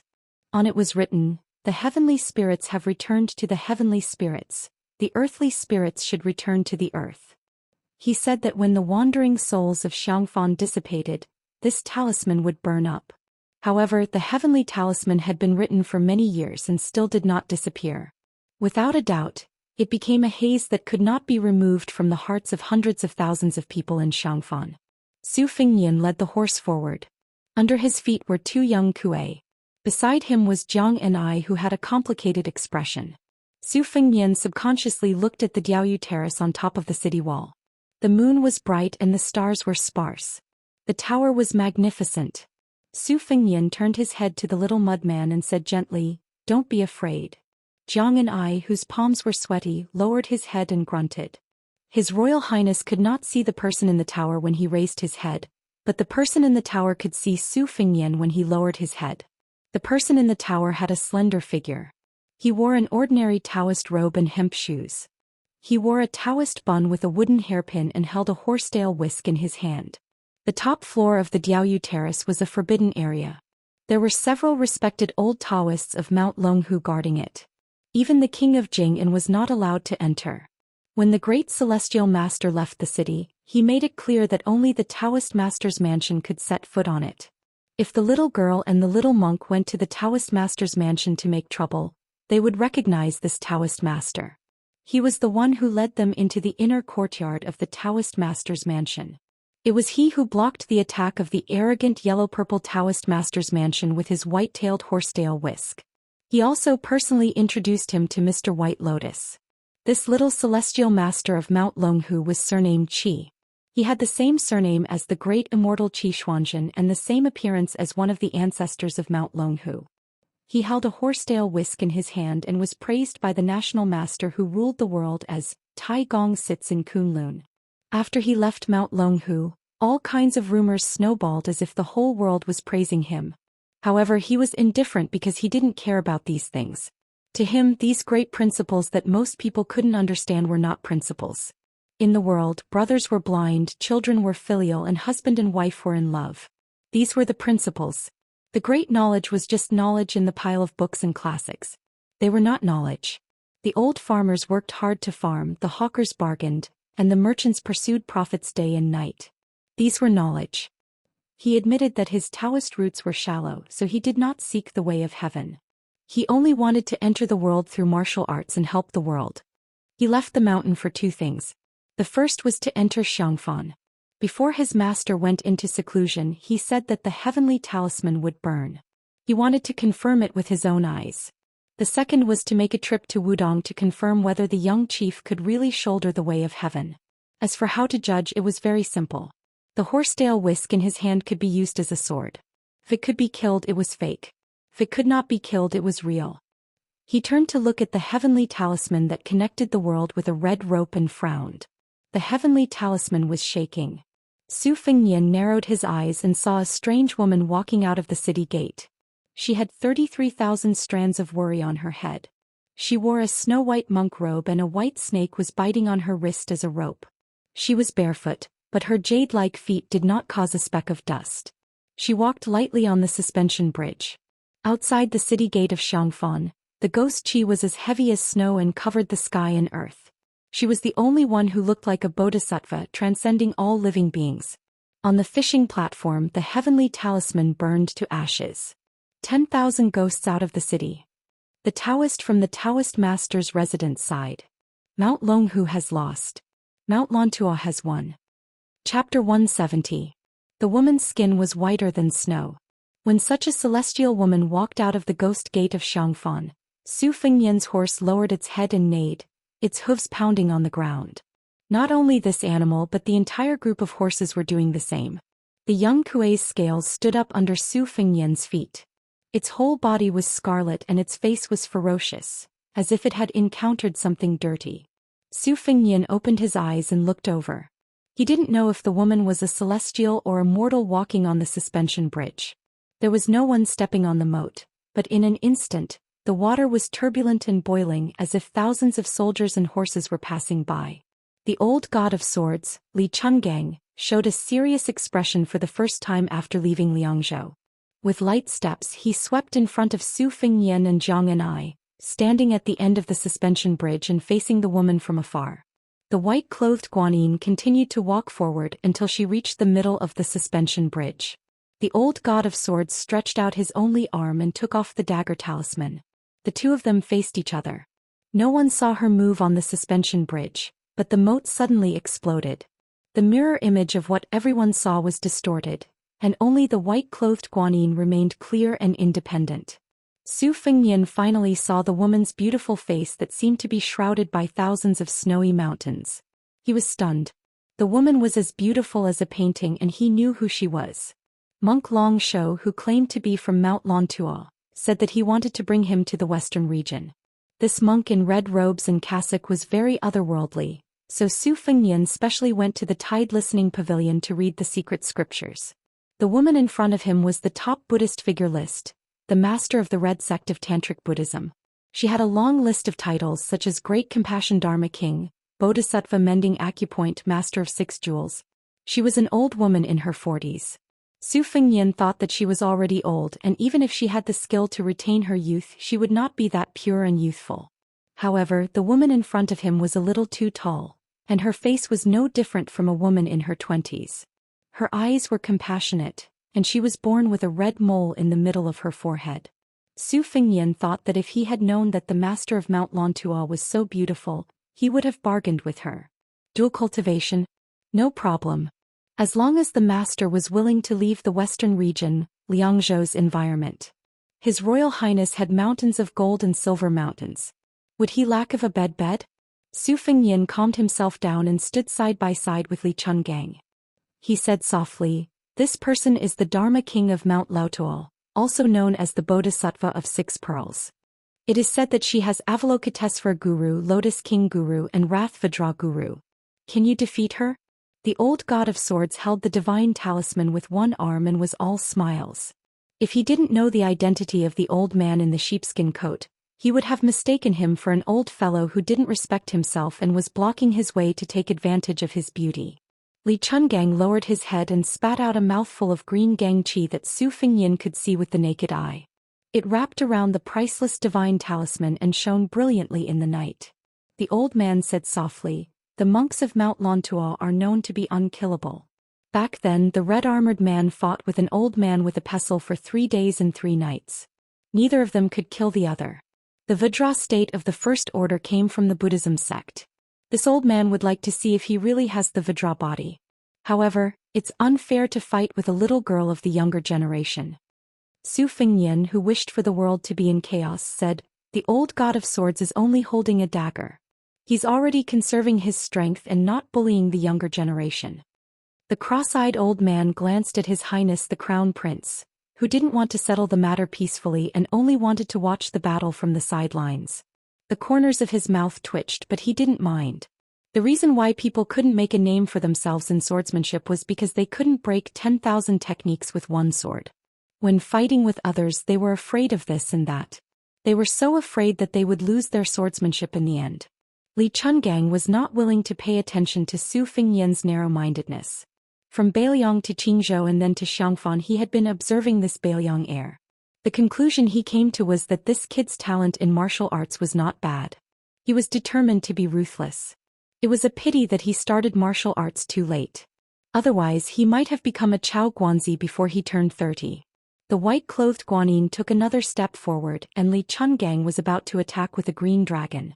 But she was only one step away. She stopped on the drawbridge. She did not look at the old god of swords, who was a potential enemy, but at the slowly retreating Su Fengnian. She raised her hand. The old god of swords, whose name was Sword Gang, had a talisman in his hand like a green snake. His gang chi was like a green snake spitting out its tongue. A gust of green gas gushed out and his entire arm was surrounded by green gas. But this female Dharmaraja, who was born in the imperial family of central India and was born on Mount Lontual, only raised her hand to lift the pot, uncorked it and drank a mouthful of wine. The wine was not familiar with the old god of swords gang chi, so much so that the entire drawbridge was filled with its fragrance. The little white snake coiled around her white arm. It was an extremely strange scene. This six-jewel bodhisattva glanced at Su Fengnian. With just a glance, Su Fengnian's great yellow courtyard surged like a tidal wave and he spat out a mouthful of blood. The retainers behind him were shocked and were about to step forward to protect him when Su Fengnian stopped them with a wave of his hand. After spitting out a mouthful of blood, Su Fengnian's chest was not stuffy but clear. Second heaven and third heaven? If I take a few more glances, won't the great yellow courtyard be in my body? Sure enough, she looked again. Just as Su Fengnian was dumbfounded, the old god of swords frowned and shouted softly. A wisp of green gang chi appeared on the drawbridge and seemed to sever the formless chi. He glared at Su Fengnian and said, "Brat, you don't know what's good for you. Do you really think she's a compassionate bodhisattva just because you gave her some benefits? Be careful, you won't even know how you died." The white-clothed Guanyin shook her head slightly, put away the wine pot and walked forward silently. "Brat, you and Zhang Las retreat." With that, the old god of swords stomped his foot. With the sole of his foot as the epicenter, a deafening ripple of dust appeared. Su Fengnian pulled Jiang Ni and floated backward. The spotless female Dharmaraja ignored the formless sword chi from the old god of swords and walked forward barefoot. Just as the sword chi was about to reach him, a big monk in a red kasaya appeared between the old god of swords and the white-clothed Guanyin on the bridge. He had a wooden expression and managed to block the rings of sword chi. His kasaya fluttered in the wind as he stood tall. Su Fengnian sighed quietly. This monk, Long Shou, who had said that he would wait for 31 years, had appeared. If it was just a six-jeweled Dharmaraja, Su Fengnian believed that with Li Chuangong's strength and the second-rank retainers behind him, it would not be impossible for them to trap this Guanyin of Mount Lontual, let alone kill her. Although the red-clothed monk was not a first-rank Dharmaraja, in this delicate situation he was the biggest variable. Moreover, Su Fengnian did not have any ill feelings towards the monk in front of him. He had always respected eminent monks who had achieved the Tao. If they really fought to the death regardless of the outcome, it would not be a pleasant thing to watch. The red-clothed monk put his palms together and bowed his head. "My master has entered the world without any intention of fighting. I hope that His Royal Highness will not blame him. My master has come out of Xiangfan to release 100,000 evil spirits from purgatory. He has accumulated immeasurable merit for His Royal Highness." Su Fengnian felt that these words were preposterous, but he believed them without a doubt. Both Buddhism and Taoism had recorded that there were 100,000 evil spirits in Xiangfan who had been cooked by their relatives. Their resentment was so great that even the 36,500 grand ritual of the cycle could not eliminate them. Thus, the two sects made an unwritten bet that whoever won would enter Xiangfan and whoever lost would leave Xiangfan. This would not change for 100 years. If Mount Longhu won, the two Zen temples and the monks of Mount Lontua would not be able to set foot in Xiangfan for 100 years. If they lost, Mount Longhu would have to withdraw the grand ritual of the cycle and move out of their Taoist temples. They would not be able to preach in the city. The disputes between the three sects and the sects for fame and fortune were actually childish and unreasonable. Jiang and I muttered, "She's so beautiful. She looks like Goddess Guanyin." Su Fengnian smiled bitterly. Goddess Guanyin observes the sounds of all living beings in the world. Ordinary people can be liberated by listening to her sounds. The goddess Guanyin in the eyes of the little clay figurine first brushed past Li Chungang at the bridgehead. She then brushed past His Royal Highness and said softly in Sanskrit, "I'm Guanyin. You're uncomfortable. You're not worthy of dual cultivation."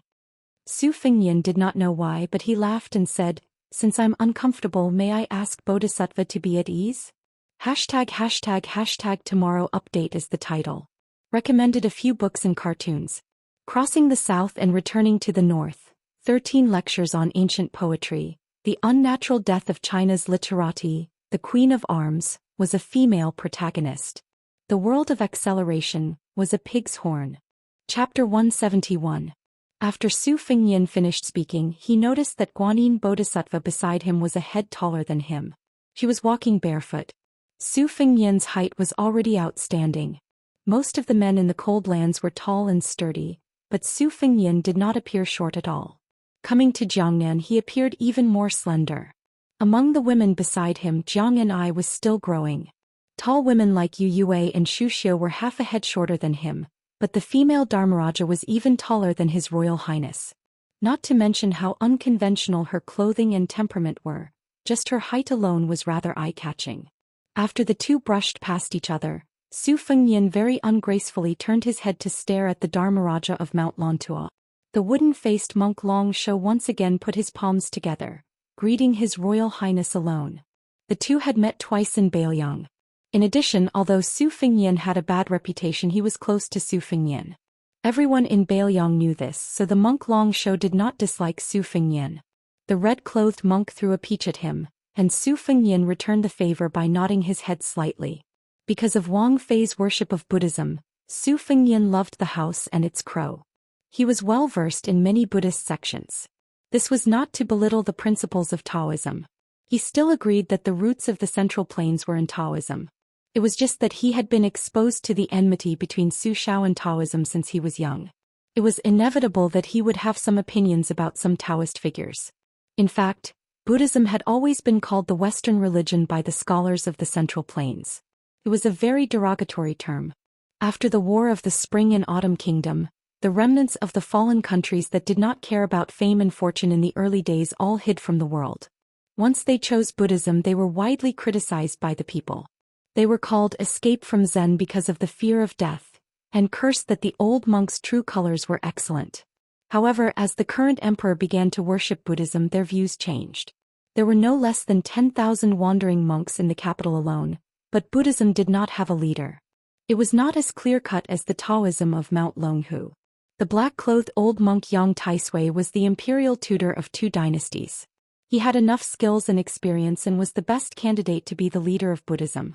Unfortunately, the sickly old monk was a rootless duckweed. He had even severed ties with his family early on. Even when he taught the sons and grandsons of the emperor, he would keep a straight face. It was rumored that he had broken a few feather dusters in the inner palace. The princes and princesses were all very afraid of this old monk. In the palace, Princess Suizhu was the most domineering. Even the fearless one said that she was only afraid of black rice crust. In addition, the black-clothed old monk had been refusing visitors for more than a decade. If he did not form a faction and was alone, how could he have any power? The white-clothed Guanyin fluttered away, turning a deaf ear to Su Fengnian's shameless request for freedom. Once she left, monk Long Shou, who had been willing to wait for 30 years, no longer had any reason to draw a circle on the ground and follow her back to Mount Lontua. Other than the 2 Zen temples, the monks all wanted to say that they came from Mount Lontua, but none of them actually went to Mount Lontua. Su Fengnian caught a glimpse of Jiang and I, who was staring at the back of the female Dharmaraja with a blank expression. He could not help but tease, "You want to go to Mount Lontua with me? You want to be a concubine or a nun? Let me tell you in advance, eating vegetarian food and praying to Buddha is much more difficult than studying to earn money." Li Chungang, who had gently tucked the divine talisman back into his hair bun, said playfully, "This woman from Mount Lontua has the intention of practicing dual cultivation with you?" Su Fengyan said regretfully, "In the past I was afraid that she would be an old cow eating young grass, so I refused her no matter what. Now it's her turn to despise me. What a world." The old god of swords finally had a chance to make a dig at Su Fengyan, so he naturally would not miss it. He said sarcastically, "Young Su," she said in front of a large group of people, "that you are not worthy of practicing dual cultivation. You are the great king of Bailiang and his royal highness, how can you tolerate that? Won't you be the laughing stock of the world if this gets out?" Su Fengyan said, "It's best if they laugh to death. I don't even need to learn the sword anymore. If I see someone I don't like, I'll tell them this joke. They'll die of laughter after hearing it." Old Man Li was stunned. Jiang and I, who had finally regained his senses, heard such shameless words and said angrily, "You're really shameless." Su Fengyan said helplessly, "Then can you give me a way to save my face? Let 100 people rush up and beat up this goddess Guanyin?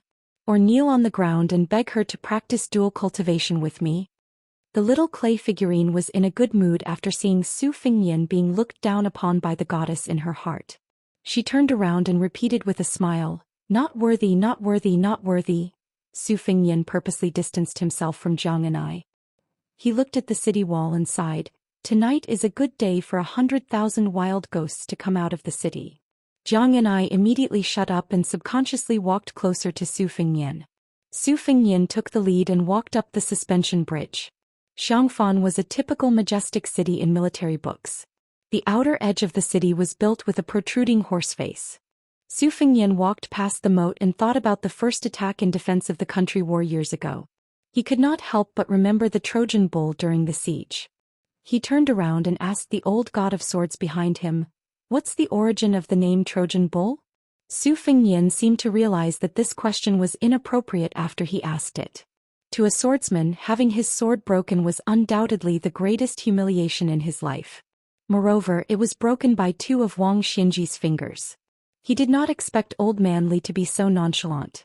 He only nodded calmly and said, "The name Trojan bull indeed came from the siege weapon that you guessed. It means that all the enemies in the world are cities. There's no city that Trojan bull can't break. The forging of Trojan bull and the divine talisman are no different. They both came from a piece of flying rock. The previous emperor sent people overseas to visit immortals. They happened to encounter a flying rock that fell into the sea and caused 1,000 waves. They fished it up from the bottom of the sea. Half of it was used to forge the Trojan bull and the other half to create the red armor of the talisman general. The remaining essence was used to create the divine talisman dagger on this old man's head." Su Fengyan teased, "Then you and the little clay figurine are really fated." The old god of swords chuckled. Chapter 172. The city was strictly guarded at night, but that was only for normal people. For Su Fengyan, a top nobleman who dared to fight with the Qingzhou navy as well as a deity from Mount Lontua, he could come and go as he pleased. The guards at the gate had most likely received instructions from the king of Jing and Zhaoheng and did not stop him. Otherwise, if they met, it would just be giving face to Su Fengyan. They could not hope to make the crown prince of Bailiang suffer in such a small matter. Even now, no one could say that Su Fengyan would be punished for the farce at the Spring Deity Lake. After all, it was different from the past. Right now, the king of Bailiang, dressed in a blue satin robe with 9 dragons, was in the capital. For the first time in the morning court session in the Golden Imperial Palace, this king with a different surname carried a sword as he ascended the throne.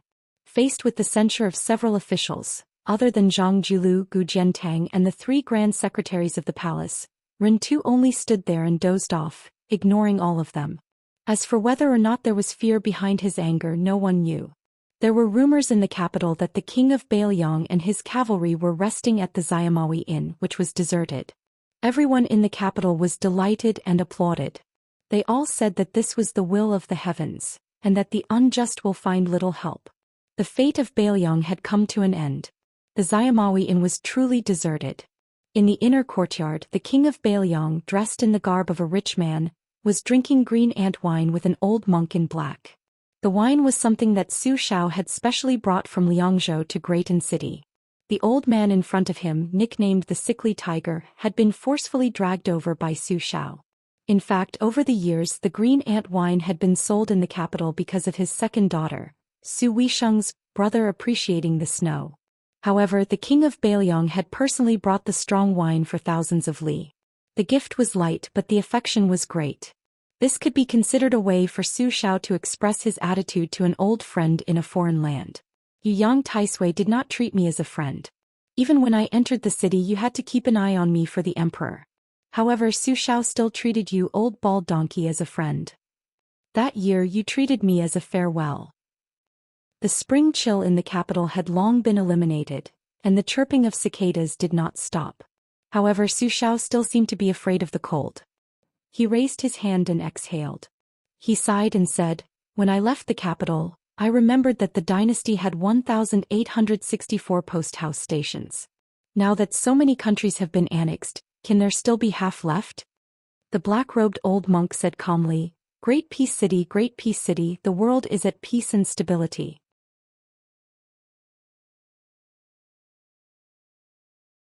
When that woman first entered the world, the sword case only had 9 words carved on it. This sword pacifies the injustices of the world. When the late emperor learned of this, he smiled and said that without this sister-in-law, there would be no Zhou Xian and there wouldn't be his great country. The dragon sparrow sword of De Liang was worthy of these 9 words. That extraordinary woman only carved the last 9 words before she died. Every time the old monk in black thought of it, he felt guilty because he was the most guilty person in the world. The old monk asked, "Then why did you still invite me to drink?" Zhou Xian snorted and said, "If it weren't for my wife persuading me all those years after I came to Bailiang, saying that a bald donkey like me had difficulties, I wouldn't have bothered with you no matter how magnanimous I am." Yang Taisui smiled bitterly. Zhou Xian drank a mouthful of wine and sneered, "In the next court assembly, if Gu Jiantang dares to instigate a bunch of bastards to use underhanded tricks, don't blame me for pulling out my blade and hacking him." Yang Taisui frowned and said, "Even if Gu Jiantang is empty-handed, you can't beat him. He's the #1 sword user in the world." Zhou Xian asked in return, "If I hack him, he dares to retaliate. Back then, when I beheaded his direct descendant and hung him on the city wall, he dares to stop me? He didn't dare back then, and now that he's getting older and older, he dares even less." The old monk in black chuckled and said, "Seems like he doesn't dare." Zhou Xian smiled and said, "Isn't that so? How is this the king of Bailiang wearing a 5-clawed python robe? He was clearly a scoundrel in the marketplace. No wonder he could raise such an unscrupulous son like Su Fengnian." Zhou Xian smiled and asked, "If I really hack Gu Jiantang to death, what will you do this time?" Yang Taisui said calmly, "I've already repaid the loyalty and righteousness I owe back then. Since you can invite me to drink today, I can invite you to kill someone and leave the capital tomorrow." Zhou Xian laughed and said, "You bald donkey, at least you still have some conscience." The old monk in black remained silent. No one in the world was more trustworthy than this sickly tiger. The pot of green ants was quickly emptied. The old monk said softly, "You've caused the princess to live uncomfortably in the past, and now you've implicated your children, especially that Su Fengnian. Don't you feel any guilt?" Zhou Xian smiled calmly and said, "We're not a family. Once you enter a family, you won't eat a family meal. What's there to live uncomfortably? It's all fate." The old monk sighed. Zhou Xian asked, "Do you know about the 6 jewels guru of Mount Lontual?" The old monk nodded and said, "When this person first started cultivating, he didn't talk to the outside world, unlike the rest of the world. He achieved the great moksha state of motion and stillness early on. He's a great sage in Buddhism. He leaped into the 8 jewels realm at the same time as the new chief of Mount Wudong. They're both rare bodhisattvas of flesh." Zhou Xian nodded and frowned. The old monk asked, "I heard that this red sex Dharma king went to Xiangfan, aren't you worried?" Zhou Xian muttered, "How can I not be worried? She's dual cultivating with Fengnian. I'm worried, but not dual cultivating, I'm even more worried." Chapter 173. It had already been 10 days since the king of Bailiang, Zhou Xian, had arrived in the capital. In these 10 days, Zhou Xian had not paid a visit to anyone, nor had anyone come to the Demoyai courier station to present their name. Logically speaking, as a king with a different surname, Su Xiao should not be restricted by the rules and regulations of the clan and vassal law. Of the tens of thousands of officials in the capital, it would be best for them to curry favor with those in power. Even on the day when the results were released, quite a few officials would use the pretense of being from the same hometown to get close to those new grand scholars. Why was it that when it came to Su Xiao's side, not a single one of them showed up? In truth, with just a bit of thought, it was clear. In the imperial court, Grand Secretary Zhang led the civil officials, Gu Jiantang led the military generals, and the Green faction formed their own faction and roped in a group of stragglers. The remaining elders of the 8 perished countries supported each other, so it could still be considered a clear division. However, as the second generation of remaining young masters gradually rose to prominence, the earlier hostility and antagonism began to fade, and they began to integrate into the earlier tripartite balance of power. Among the 8 old countries there were splits. Western Shu was the closest to Qingzhou, so most of them were absorbed by the Green faction. Many scholars in Western Chu naturally had a favorable impression of the current Grand Secretary Zhang Julu, who hailed from the Great Yellow Sect. As for the valiant Dongyue and other barbarian lands, they preferred Great General Gu Jiantang.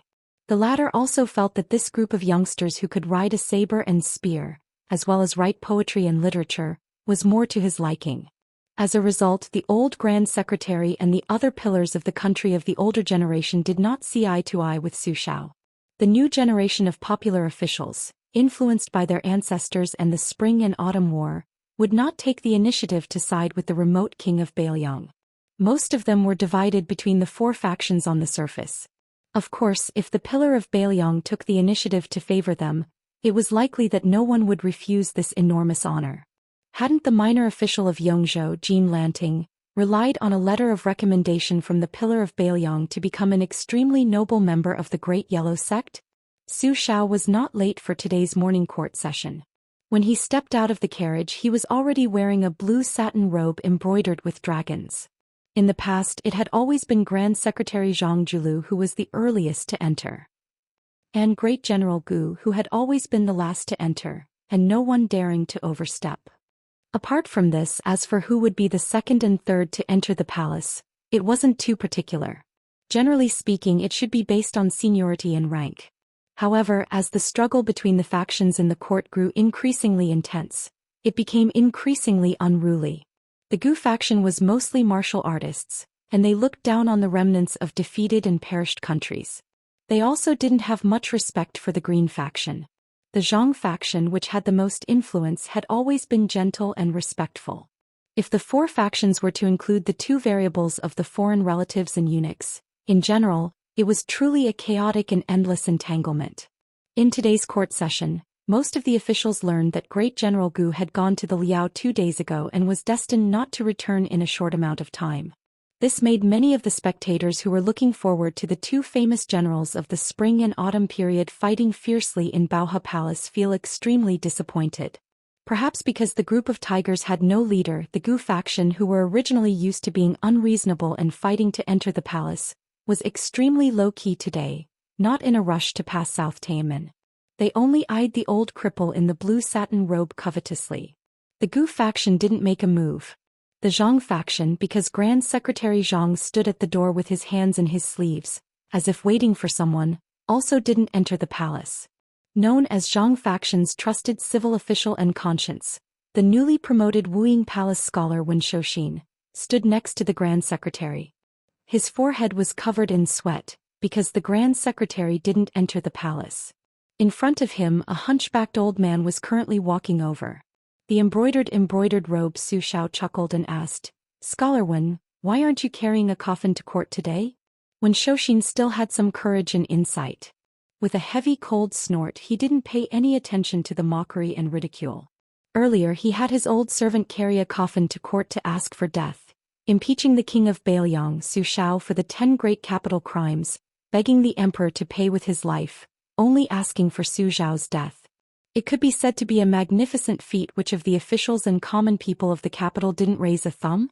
Originally, some of the colleagues within the Zhang faction who had been silently criticizing him for being promoted to Wuying Palace scholar also became completely silent, tacitly agreeing with Grand Secretary Zhang's arrangements.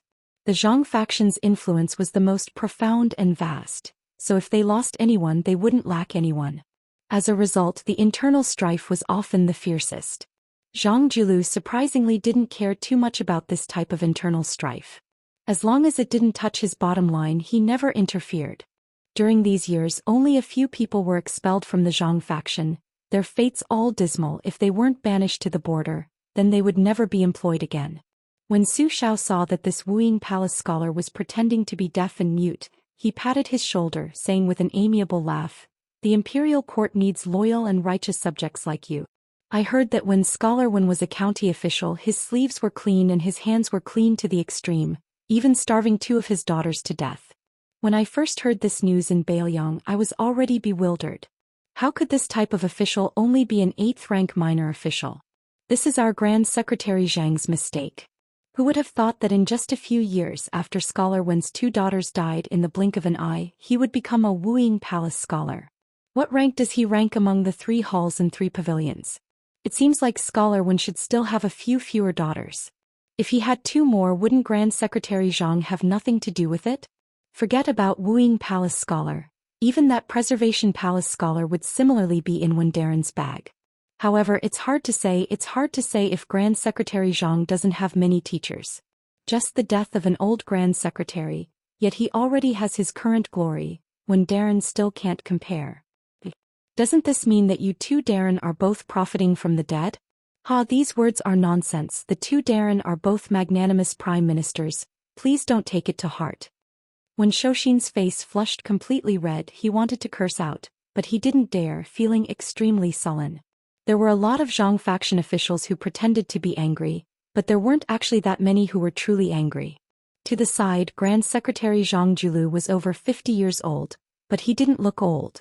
This current number 1 person's appearance was especially praised by others, with a purple beard and blue eyes, extremely imposing.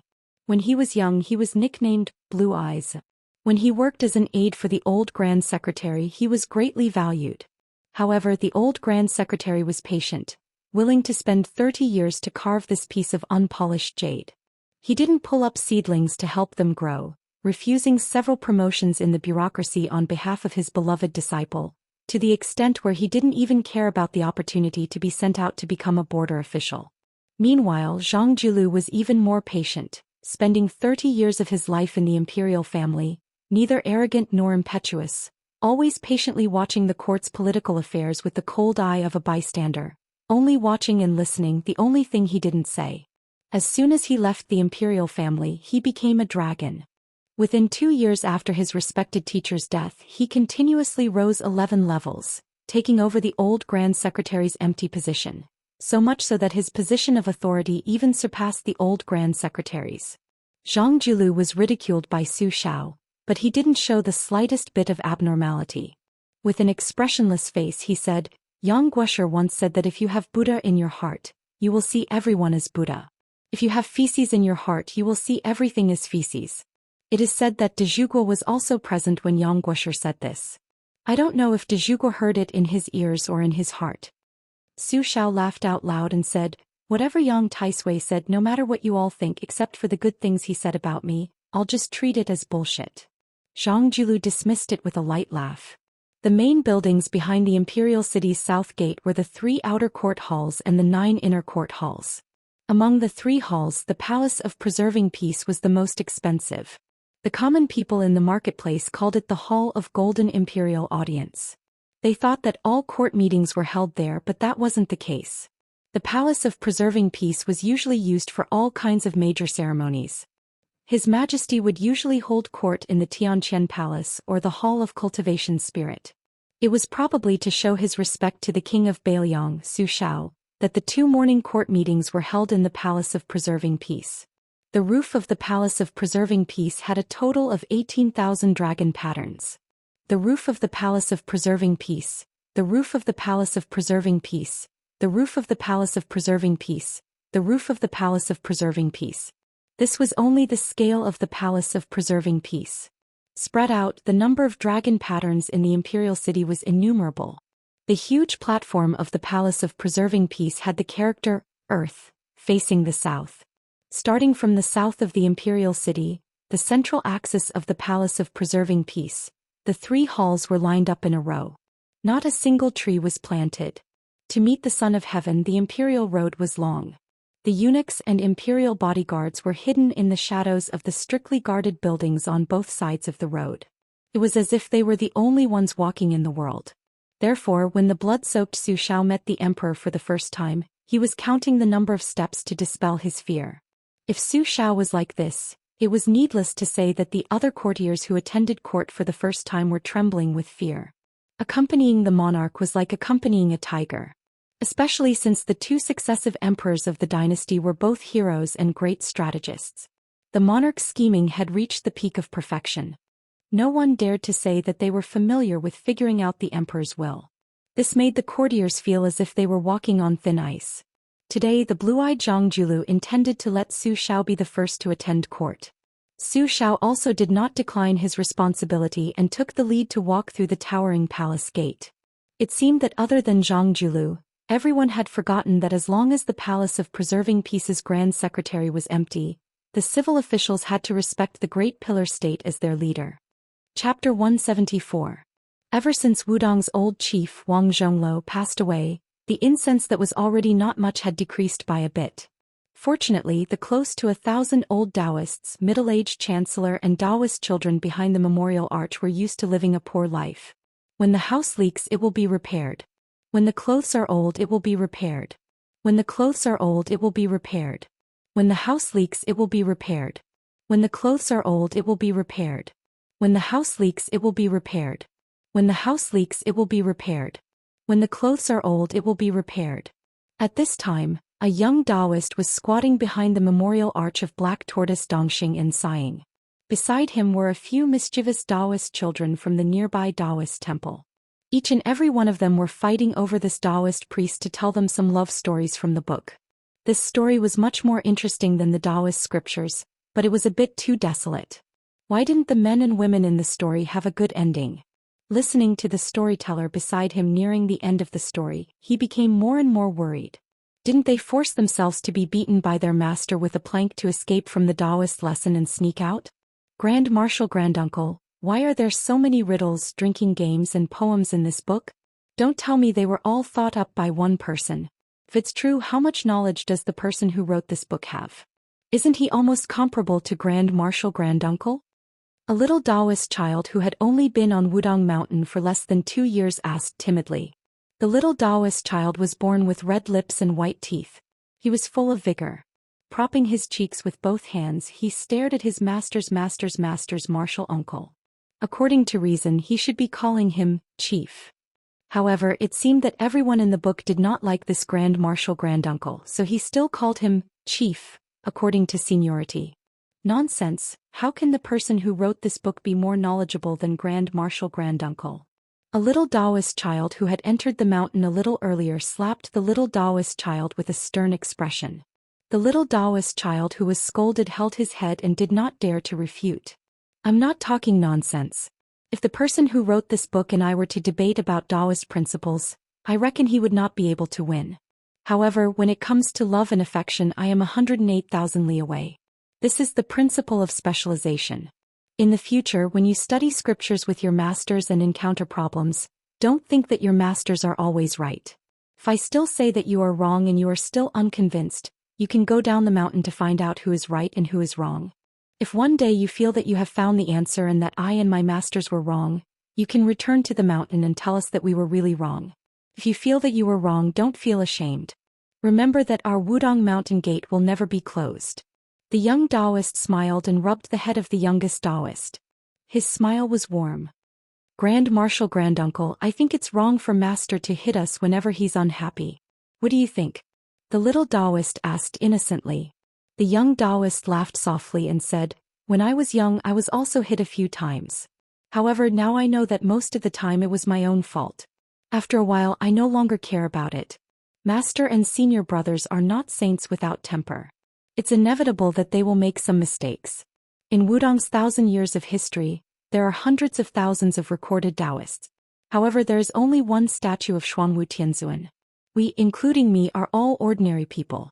We have to allow others to make mistakes and allow ourselves to make mistakes. Don't be stubborn. Otherwise we will not be happy. It's not easy for us to come to the world. If we are always angry, even if you are a high and mighty emperor, it will be boring. Moreover, we are born in the world. Glory, splendor, wealth and status are nothing more than passing clouds. The Tao is made of gold and the medicinal pill furnace is filled with spring. Wudong is my pillow and my pillow is Wudong. That is enough. A slightly older Daoist whispered, Martial granduncle, I heard that rich people eat meat every day. I am so greedy. When I am hungry and recite scriptures, I always drool when I think about it. The most handsome young Daoist with the highest seniority smiled and said, Isn't eating meat every day the same as eating plain tea every day? Qing Feng, Martial granduncle gave you 10 steamed buns. You were the first to taste it. How does the 10th steamed bun taste? The young Daoist named Qing Feng said with a bitter face, 10 steamed buns. I am stuffed to death. The young Martial granduncle laughed and said, That's right. It is the same principle on the mountain. Senior brother sect leader said that it is better to have a high heart than a high Tao. If we are greedy, there will be no end. Before ancestor Lu ascended to immortality, he hung a sword on Nangong Yuejiao's head. Do you know what is the most powerful part of that sword?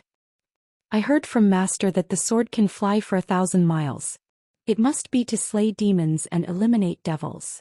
The young Martial granduncle listened with a smile and did not say anything. When it was quiet, he said softly, Ancestor Lu seemed to have left behind the 3-foot sword, but in reality he left behind the Tao root and Wudong.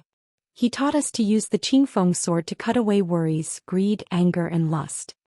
Lust. The youngest Daoist child was confused. The rest of the young Taoist priests who didn't know much were all chuckling. The book I read is called The First Snow in the East Wing. It skipped some things about men and women. The young Martial granduncle said with a smile. Does Grand Martial granduncle have lust? The little guy asked. Without waiting for the Martial granduncle to reply, the little guy was beaten up by the senior brothers and junior uncles. The young Martial granduncle rubbed his little head again and said softly, Yes. There was a burst of surprised gasps. But no one thought that the self-proclaimed Wudong Mountain's young ancestor who claimed to have lust was not lofty, learned, or amiable. The young Martial granduncle laughed and said, It is not a bad thing to know that you are not good. This is the same as us Daoists seeking the Tao of heaven. You know that it is not in my hands, so you want to seek the Tao. Martial granduncle, you still haven't sought the Tao? A young Daoist asked nervously. It is hard to say. The young Martial granduncle said honestly. At this time, a group of old pilgrims from Yongzhou finally walked more than 10 li of the divine path. Panting for breath, they arrived under the memorial arch. The young Daoist immediately stood up and called the young Daoist beside him to help carry the luggage. When they went up the mountain, the Daoist children skillfully introduced the scenery of Mount Wudong and the Daoist temple. The old pilgrims probably thought that the young Daoist children were amiable and cute, so they all showed a smile of vicissitudes. They walked and stopped and their tiredness gradually disappeared. The young Martial granduncle knew that the younger generation would not be able to accompany them to the top of the mountain, so he let them go down the mountain first and picked up all the luggage alone. The old people felt apologetic, so the young Daoist, who did not speak much along the way, smiled and said it was nothing. The old pilgrims saw that he went up the mountain like moving clouds and flowing water, with an indescribable magical style. It really did not seem like he was pretending to be relaxed, so they felt a lot more relieved. Without the young Daoist children, the old pilgrims finally asked a slightly sensitive question, which could not be avoided from the old and new Wudong Mountain. The last time this group of old pilgrims from Yongzhou came to Wudong was more than 10 years ago. This time, it was almost the last time in their lives that they would climb the mountain to burn incense. Most of them did not have a bad impression of Wudong, but their families' descendants were more willing to go to Mount Longhu. Their bodies could not walk, but their words revealed that if they were 20 years younger, perhaps they would really go to Mount Longhu, which produced 3 state teachers in succession. When the young Taoist priest who was carrying a lot of luggage heard this, he did not say anything. He only smiled and appeared naive. In the eyes of the old pilgrims, this was much more pleasing to the eye than trying to put in good words for Mount Wudong. They slowly climbed up the mountain. When they were close to the peak, they met an old Taoist priest who was sitting and looking at the sea of clouds. The old Taoist priest finally recognized the young Taoist priest who was carrying heavy luggage up the mountain. He quickly got up and bowed respectfully, saying, "Greetings to the chief." The young Taoist priest smiled and nodded, which could be considered a greeting. The dozen or so old pilgrims could not believe their ears. They all looked at the young Taoist priest who had accompanied them all the way and listened to how Mount Longhu was and how cold Mount Wudong was.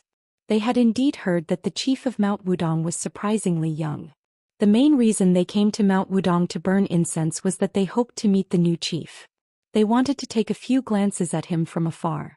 It would be good to get some immortal air. No matter how Mount Wudong had declined in the past 100 years, it was still the ancestral court of Taoism that had once suppressed Mount Longhu. With the immortal Wang Zhonglo before them, the pilgrims still regarded the new chief as an immortal from the bottom of their hearts. But why is this young immortal carrying the luggage of us old men? Chapter 175. Reincarnated. After knowing the Taoist's identity as the Wudong sect leader, the old pilgrims did not dare to let the number one immortal on the mountain carry their luggage for them. The young sect leader could not dissuade the old people, so he could only accompany them all the way to the entrance of the Black Tortoise Hall on the Big Lotus Peak. There were few pilgrims. The young Taoist stood under a 1,000-year-old camphor tree and looked at the pilgrims holding incense and worshipping in all directions. Finally, they threw the incense into the huge incense burner. Wudong Mountain finally had some incense and smoke. He suddenly turned his head and saw a Taoist dressed in a Taoist robe outside the mountain. He held a white-tail horsetail whisk in his hand, and his hair was tied up in a bun made of boxwood. His expression was solemn as he slowly walked through the door. There was no dust on his body. Just by looking at his immortal aura, even the Wudong sect leader under the camphor tree seemed to be far inferior. The young Taoist slightly bowed to the uninvited guest. The slightly older Taoist ignored him and only looked into the Black Tortoise Hall. He could vaguely see the magnificent statue of Zhenwu Great Emperor in the hall. The statue was several feet tall with long hair and bare feet. He wore golden armor and stepped on a black tortoise. The Taoist looked at the red bronze statue and then looked at the incense burner outside the hall. He shook his head and muttered, "Suppressing the demons and ruling the north, only Black Tortoise can stop him?" After becoming the sect leader of Wudong, the Taoist quietly stood far away. He heard the Taoist's question but did not directly answer. He only asked with uncertainty, "Probably?" The foreign Taoist frowned. "Even you are not sure?" The young sect leader smiled and asked, "Mount Longhu said that you are the reincarnation of 3 generations of grandmasters. They also said that back then Grandmaster Lu split the Azure Gall Sword embryo into 3 and you obtained one of them. Tell me, is this true or false?" Unexpectedly, the Taoist shook his head without hesitation. "It's false." The new sect leader of Wudong was probably shocked and was speechless. On the contrary, the Dragon Tiger Taoist priest who was in another sect's territory appeared to be overbearing. Finally, he was willing to take a look. He looked at the number one person of Wudong whose aura and demeanor were not as good as any of the Taoist priests in the Taoist master mansion. He asked, "You're called Hong Shixiang?" The fellow called Hong Shixiang nodded his head, squatting down on the stone steps, exchanging glances with each other. Although the Daoist of Mount Longhu in front of him had an overbearing aura, it takes 2 to clap, isn't it? The person squatting there was neither red nor white in the face, as if he had seen a guest from afar, the kind that was half unfamiliar with him. Therefore he was neither pretentious nor warm, nor did he have a cold expression. Thus the confrontation between the two was not as tense as before, but instead, it was as if a chicken was talking to a duck. The visitor of Mount Longhu knew that he was called Hong Shixiang. Since Hong Shixiang knew about the Qingdan sword embryo, he naturally knew that this person with a great background had the surname Qi and the name Xianxia. Other than this name being unforgettable, it was more because this person with the surname Qi was not only famous in Mount Longhu and the Taoist Master Mansion, but also in the entire world of Taoism. Qi Xianxia was a genius that was second to none. In the future he was destined to be the pillar of the orthodoxy. The reason that Wudong knew was very simple. Little Wang Shixiang's swordsmanship was already outstanding enough. But Big Shixiang said that in the sect's sword competition, Wang Xiaoping was only third. The second place was an old senior from a blessed paradise. Both of them were suppressed by the young dragon tiger Qi Xianxia. Of course, rumors were just rumors. The truth had to be seen with one's own eyes. In Hong Shixiang's eyes, Not only was the horsetail whisk in Xianxia's hand a sword, even the ancient tree under the 1,000-year-old camphor was also a sword. Moreover, they were all unsheathed swords. There was a popular saying in the Jianghu, "I don't hold a sword but I have thousands of swords." It was probably a vivid portrayal of Xianxia. Hong Shixiang, who was squatting on the stone steps, sighed heavily. Look, the foot of the mountain was full of powerful people and terrifying things. How dangerous. As for why Xianxia came up the mountain, Hong Shixiang was not really an idiot who did not understand the ways of the world. There were not many Taoist temples in Wudong, but there were also quite a number of them. It was inevitable that there would be some small conflicts between Taoist temples. If someone was not convinced, they would visit the temple every now and then to argue.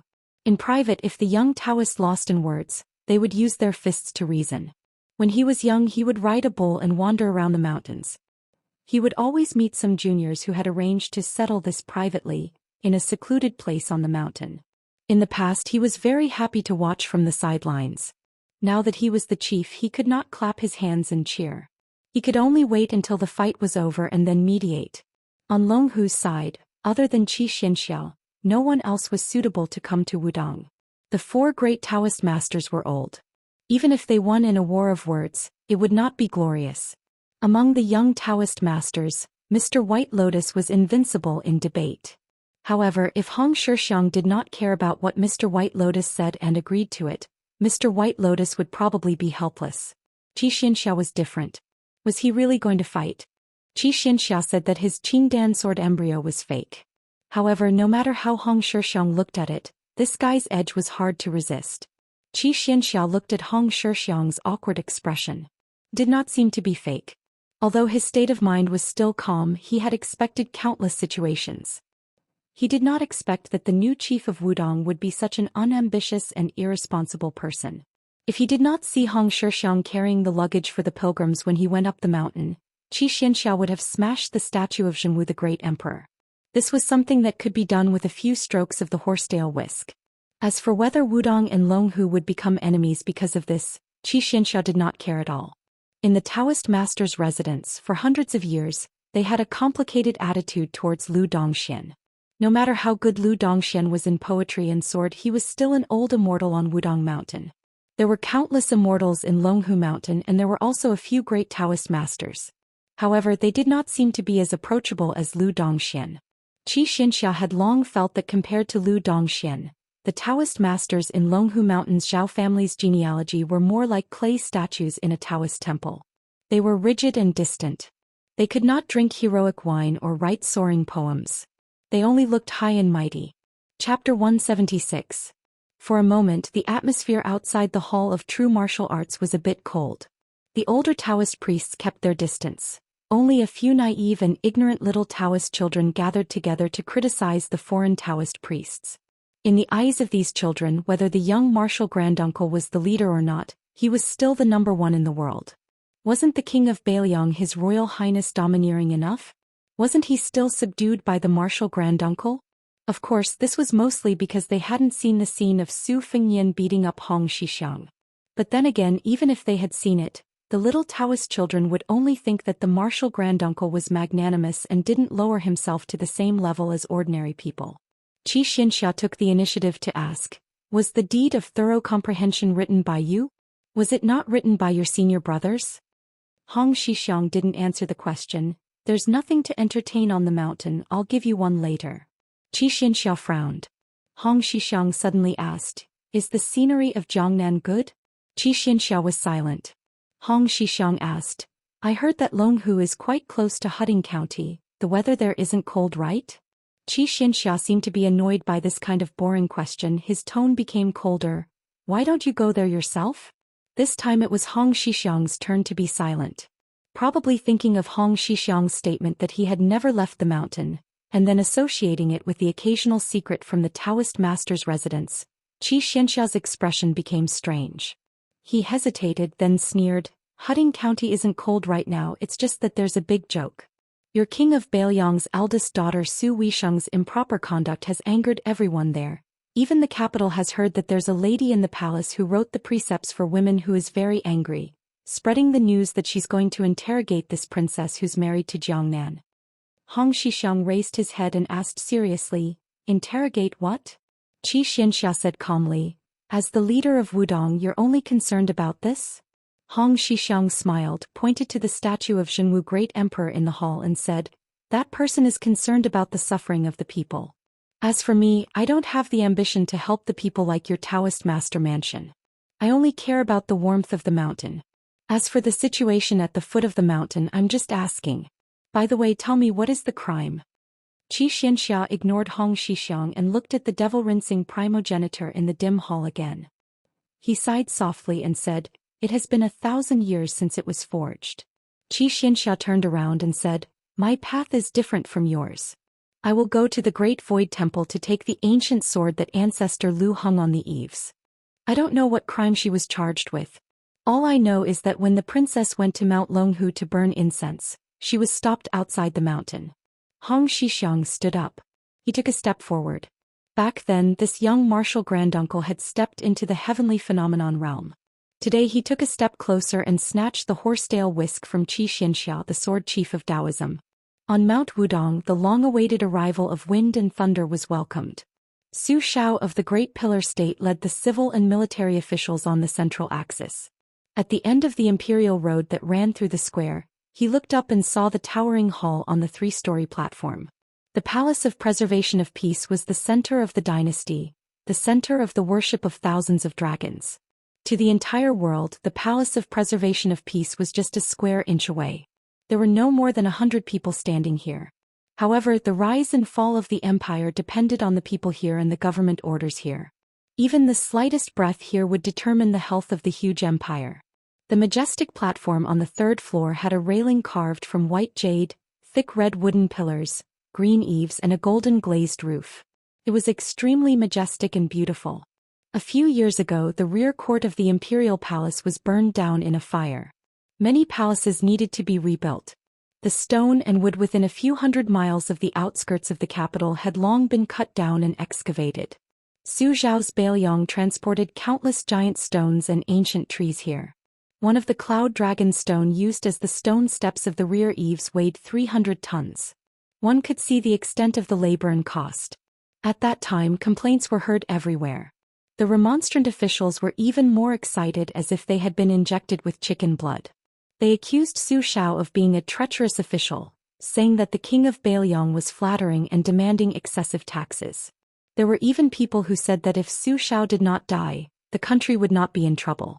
However, the remonstrant officials who boasted of being untainted were really untainted. Su Shao was still the Su Shao who could get whatever he wanted, a high and powerful official who could not be moved. Walking on the central axis of the empire and reaching the end, one did not need to lower one's head. As long as one approached, one would see a huge wall of 9 dragons embedded in the ground. The 9 golden dragons were vivid and lifelike, as if they were about to soar into the sky in the next moment.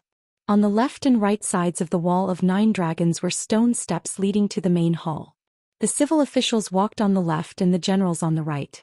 In the hundreds of years of the Liang dynasty, there had never been a fool who had walked on the wrong path. The older generation of officials all knew that every time Lame Su stepped onto the stone steps on the right side of the wall of 9 dragons, he would pause for a moment and mumble to himself, but no one had ever heard him clearly. Su Shao was born a martial artist, so every time he went to court he would walk on the right side, no different from the first time he entered the capital. The imperial court had given him the title of Pillar of the Nation, and now it seemed that there was a bit of a drama going on. It was no wonder that the imperial court had been a chaotic mess back then, with people crying, kneeling and furious. At this moment, the vast majority of the civil and military officials behind Su Shao had never discussed politics with this prince of a different surname. So many of them were paying attention to Su Zhao's movements after he walked up the steps. As expected, Su Shao glanced back at the southern imperial gate. But no one knew what the butcher Lame Su was thinking. Su Shao thought that once he walked through that gate he would truly have no choice. Normal people who approached the imperial gate would be questioned. Those who could walk into court would have a lot of glory and wealth. But as for how much they had to pay, that was a difficult question for each family. Even the one sitting high on the dragon chair in the main hall found it difficult to ask. Since the founding of the Liang dynasty, it had never stopped. In the early stages of the restoration of the imperial gate, the assassination of Emperor Huanling by eunuchs in the Jiayin Palace, and then the attack on the Eastern Palace in the 6th year of Jiayin. Then there was the case of the scarecrow of Crown Prince Shun He and the case of Emperor Rentai's sudden death from overdosing. Then there was the case of the moving of the Imperial Palace and the fight over the 3 official temples 50 years ago, and then the recent case of the white dress. The white dress. Su Xiao muttered to himself and then walked toward Baohe Palace. His eyes were cold.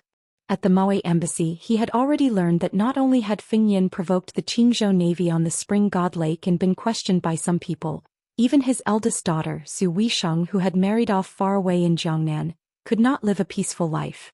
The group of bastards behind him really thought that his sword was just for decoration. On this day Baohe Palace was in a great uproar. The world had only heard that after the court was dismissed, Su Xiao of the Great Pillar of Country had not even left the palace gates when he used the scabbard to cripple a third-rank official. Chapter 177. That night they had bumped into the white-clothed Guanyin and the ghosts. Even though they couldn't find an inn after entering the city, it didn't matter to them. They wandered around for 2 hours. During this time, several groups of patrolling guards took the initiative to stay far away from them. In the end, Xu Xiu finally found a place to rest by the lake. As they walked, it didn't match with her impression of the ghost city of Fengdu. Inside Xiangfan it was quite beautiful and prosperous. It was far from being comparable to the cities of Beiliang. King of Jing and Zhao Heng had spent 20 years of effort in managing the place. The inn was next to one of the most famous lakes in the world, Skinny Goat Lake. This lake had 10 sceneries. The inn was truly close to the water. It was reasonable for His Royal Highness to take out a large amount of silver as a stepping stone. Su Fingyan didn't immediately rest after he checked in. Instead he sat on the 2nd floor by the window and asked Bluebird to boil a pot of wine. The green and white wine that Lu Qiu had brewed fell to the window. Bluebird opened the secret letter and handed it over. After Su Fingyan finished reading it, he pinched it between 2 fingers and placed it on the candle flame to burn it to ashes. He gently blew away the ashes and couldn't help laughing. So lively. Bluebird didn't interrupt. She just quietly looked at the young man sitting beside her. She looked at him for more than a decade. She also looked from a girl to a young girl to a woman. As a servant girl in the prince's residence, she didn't seem to work hard without complaint.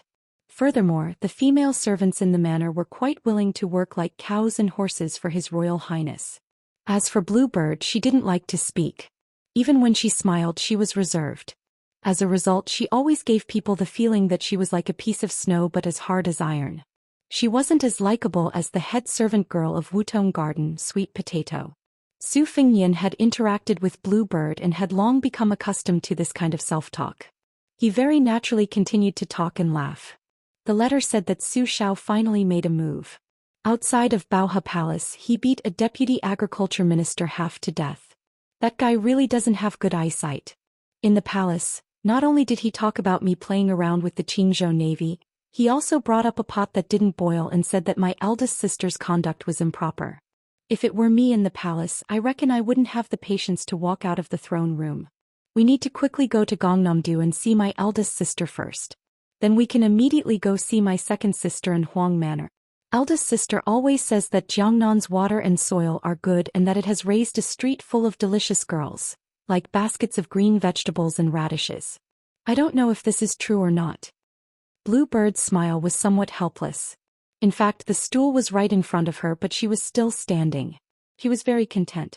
Su Fingyan drank a mouthful of wine and said with a smile, "The letter also said that the Jianghu is very lively right now. The civil, martial, rouge and other rankings have all been released. The newly released top 10 masters of the martial arts rankings is still Wang Xianji. The position that Wudong's old chief vacated was given to a guy who didn't have any reputation before. He's a machete man from Beimang. I'm very curious as to where these rankings came from. It must be some well-informed fellow who dares to release these rankings. That old man Li beside us has just come out of the Tide Listening Pavilion and he's already on the rankings. However, he's only ranked 8th, 1 place lower than that machete man. It's scary. The old god of swords may be one-armed, but he's made a lot of noise every time he fights. I really can't imagine how shocked the immortals and monsters ranked above him are. Sometimes when I look at the embroidered winter-spring thunder, I feel a little discouraged. I admit that I'm already very lazy when it comes to practicing the blade, but why do I always feel that I'm miles away from these guys? They say that once you enter a noble family, you'll be as deep as the ocean. I think it's better to change it to entering the Jianghu. Those who aren't on the rankings want to enter the rankings, while those who are on the rankings want to be in the top 3. Bluebird, do you think I'll go crazy one day and try to be number 1? Back then, my second sister didn't want me to practice the blade because she was worried about this. Was she afraid that I'd go crazy one day and not care about anything else? Bluebird hesitated. She wasn't willing to speak clearly. She only spoke in a small roundabout way. Practicing martial arts is always good. Su Fengyan rarely thought deeply about Bluebird's past. First, they had known each other since they were young. Second, Bluebird was not a complicated woman. Although Bluebird was not as close as Sweet Potato in Wutong Garden, Su Fengyan believed that in private, the servant girls in the courtyard would be more willing to talk to Bluebird about boudoir.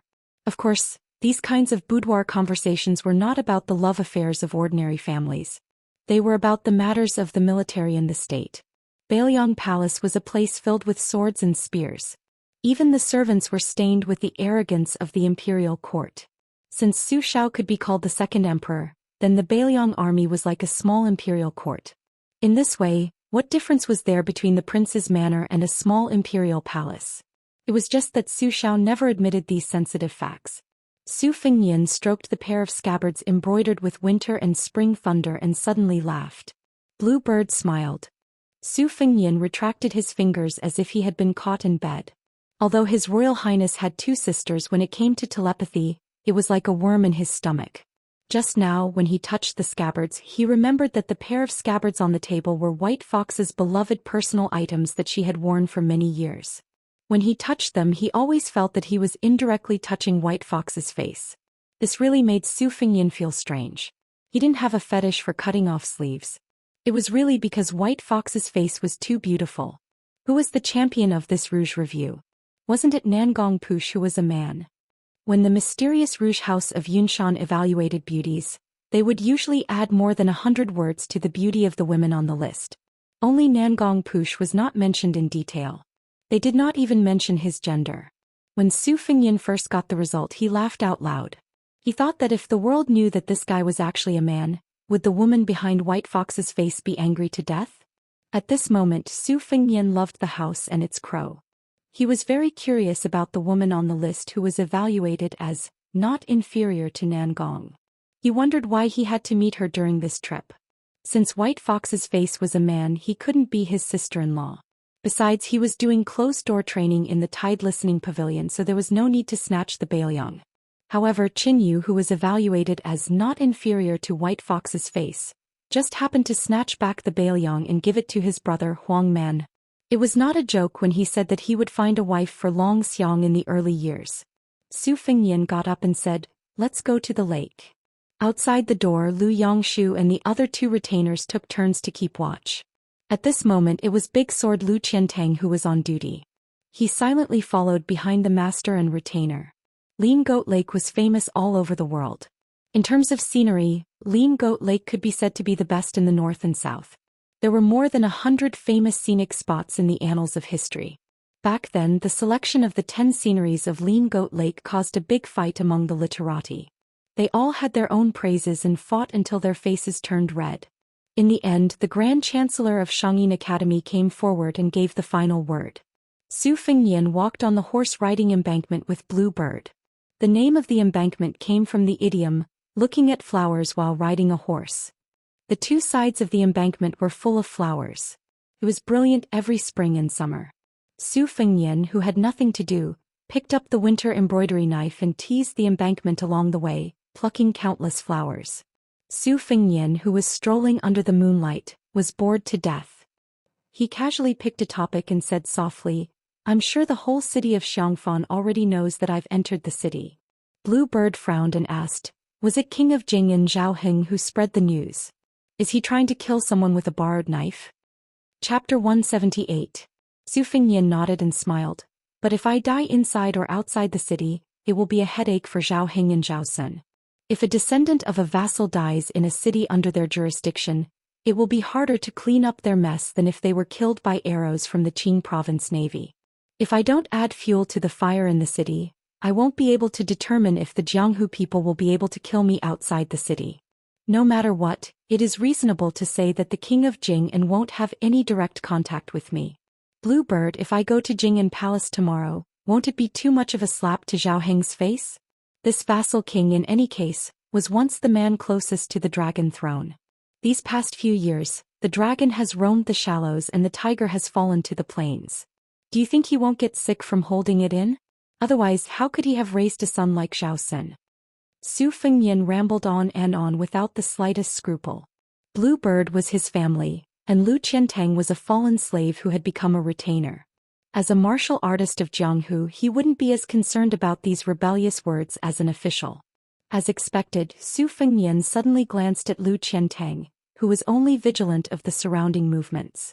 His expression was meticulous. Near a pavilion there was a thunderous snoring sound. A young man dressed in poor clothes was lying there. The sky was his blanket and the ground was his pillow. He was hugging a wooden sword. The sword was an ordinary sword style, but there was a wine gourd hanging from it. Su Fengnian originally wanted to walk past and not disturb the guy's golden millet dream. But he inadvertently saw half of the guy's face. Su Fengnian was stunned. Bluebird rarely saw His Royal Highness like this. For a moment, it was as if she was facing a great enemy. She was nervous.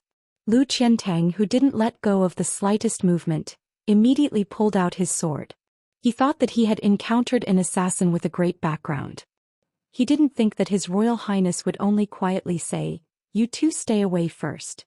When Bluebird and Lu Qiantang were far away, Su Fengnian walked forward and lightly kicked the guy to the ground. The swordsman, who was startled awake, first had sleepy eyes. Then he began to curse. Then he had the same expression as Su Fengnian when he saw him. His face was full of disbelief. He wiped the drool from his mouth and rubbed his eyes. Pleasantly surprised, he said, "Surnamed Su." How many times had he said it? But this bastard still wasn't willing to call out Su Fengnian's name. He always said that this name was too effeminate.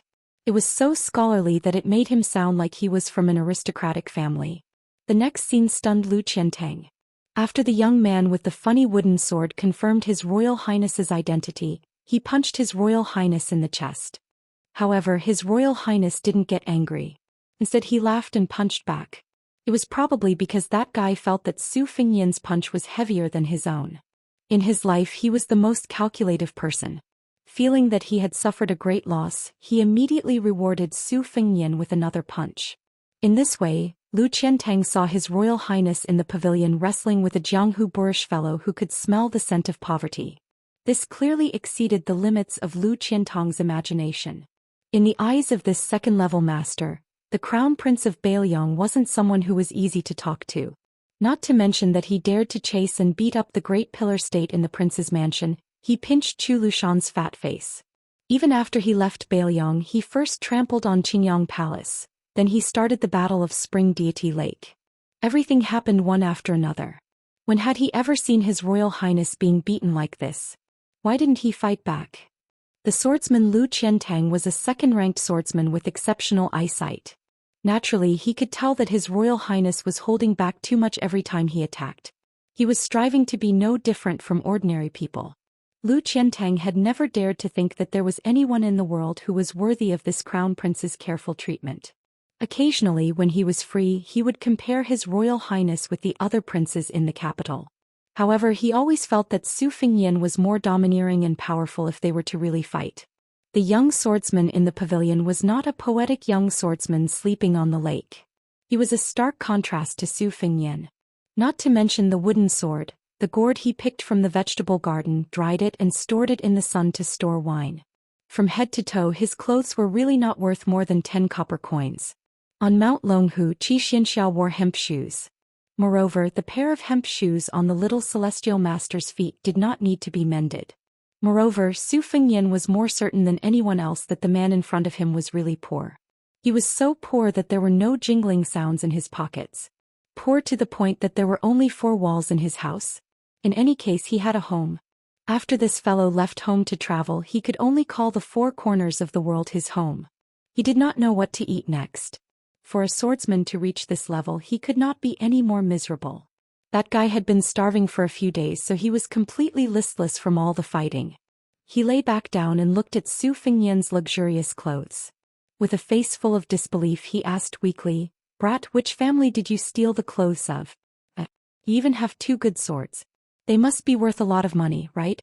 Alright, I have to hurry to the top of the city wall to look at the portrait. There's a high chance that you're there. I'll report it to the government tomorrow." Su Fengnian sat on the side and leaned against a pillar. He laughed and said, "Wenhua, oh Wenhua, why don't you have some future prospects? I'm still waiting for you to make a name for yourself so that I can take advantage of you. Why are you still like this? You're just as sloppy as you were 2 years ago. How many meals have you not eaten?" Unsurprisingly, it was the young swordsman who would never be able to make a name for himself. He rolled his eyes and laughed as he scolded, "Stop talking nonsense. So if you still have some conscience, then take off this eyesore of a set of clothes and exchange it for some good wine and meat. Only then can we be considered brothers."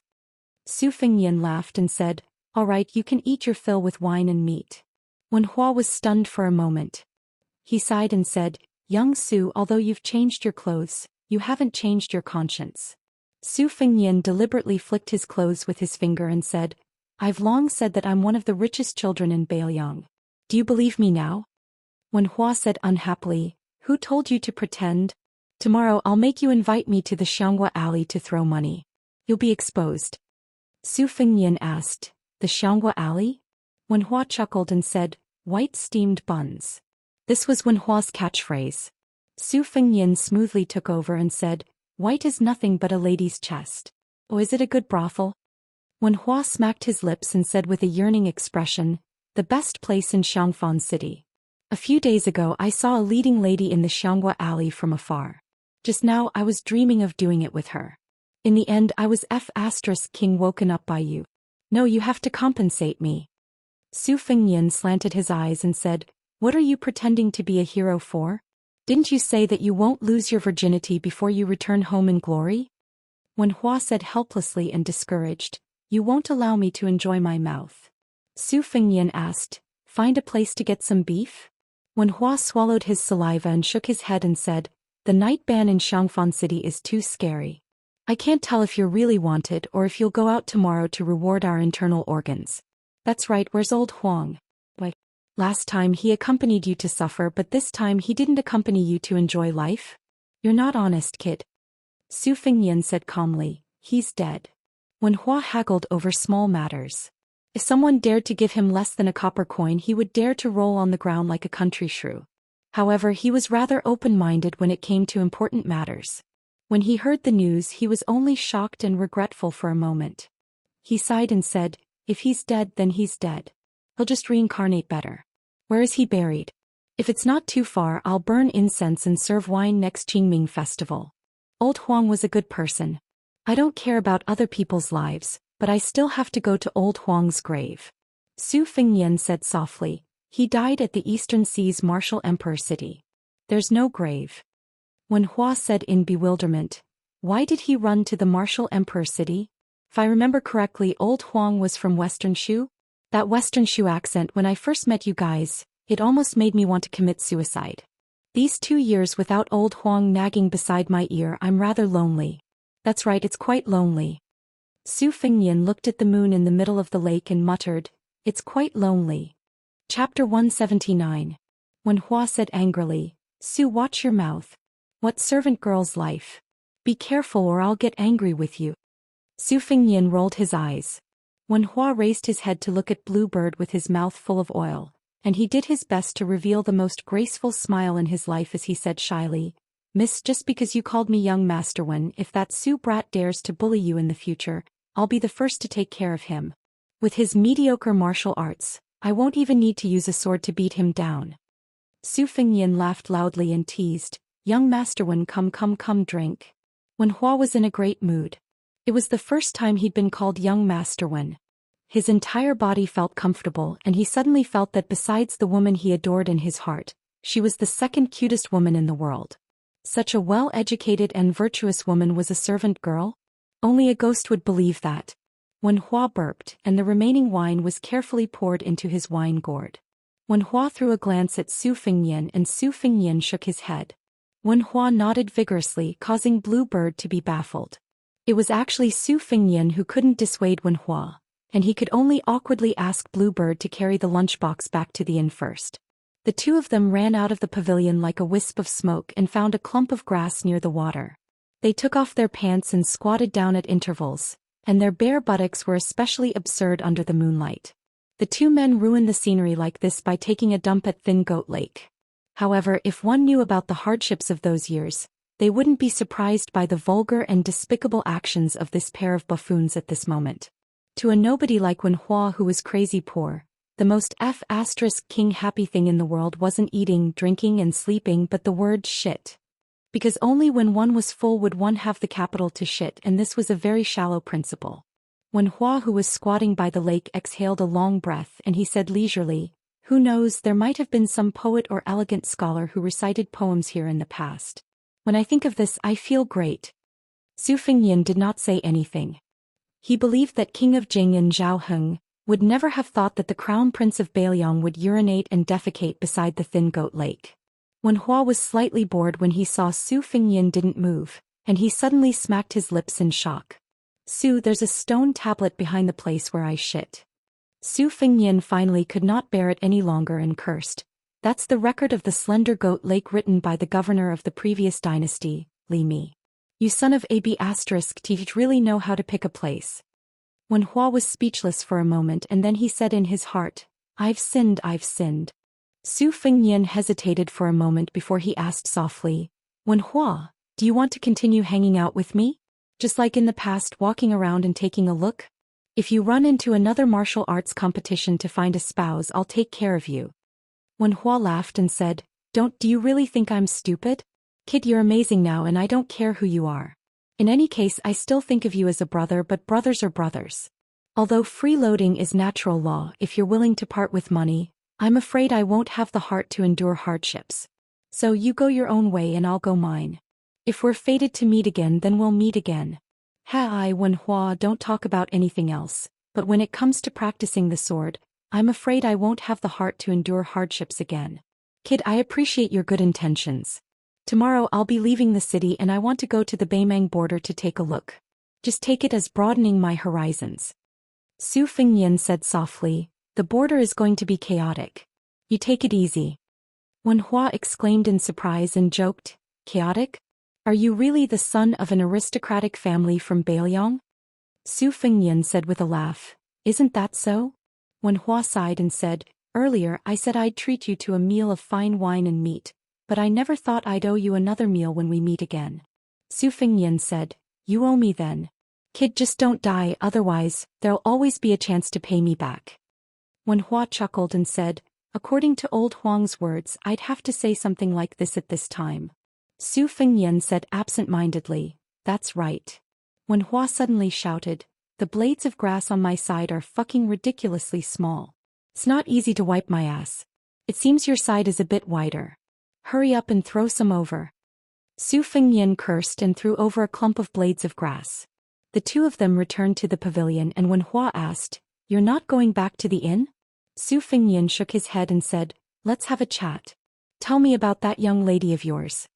The two of them chatted until dawn, and then Wenhua glanced at the dawn sky before he stood up and said, "All right, I'm going out of the city. Help me remember the wine and meat that I owe you. Right, help me thank that good young lady. I've never been called young master by anyone in my entire life."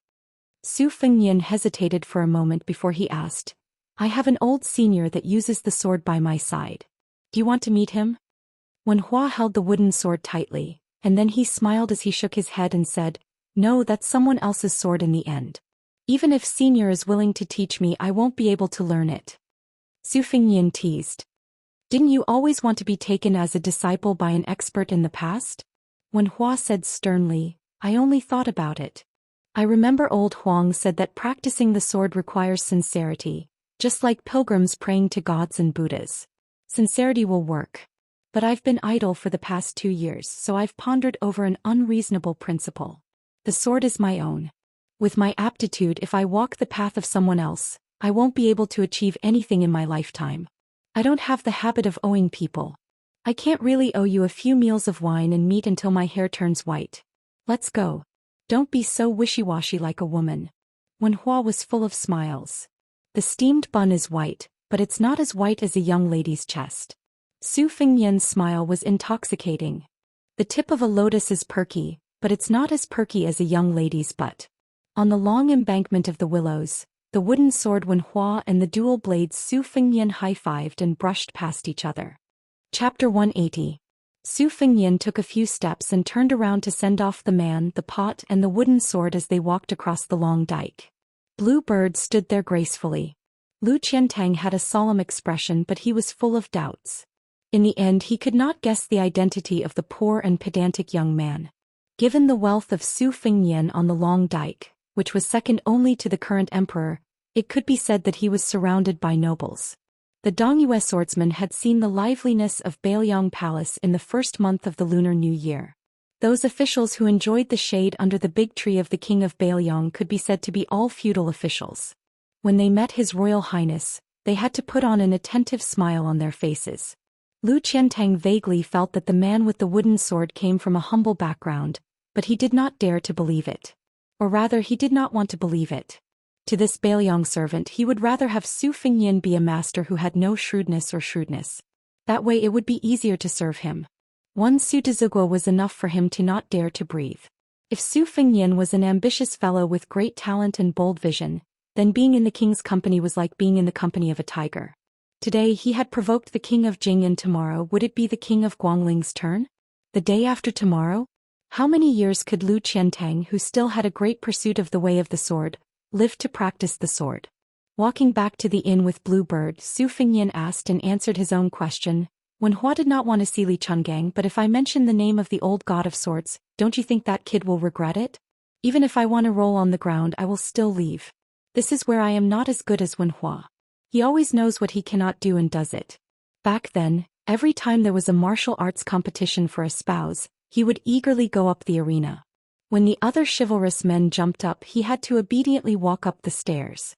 He pretended to be thick-skinned, but in his heart he cared more than anyone else about those supercilious looks.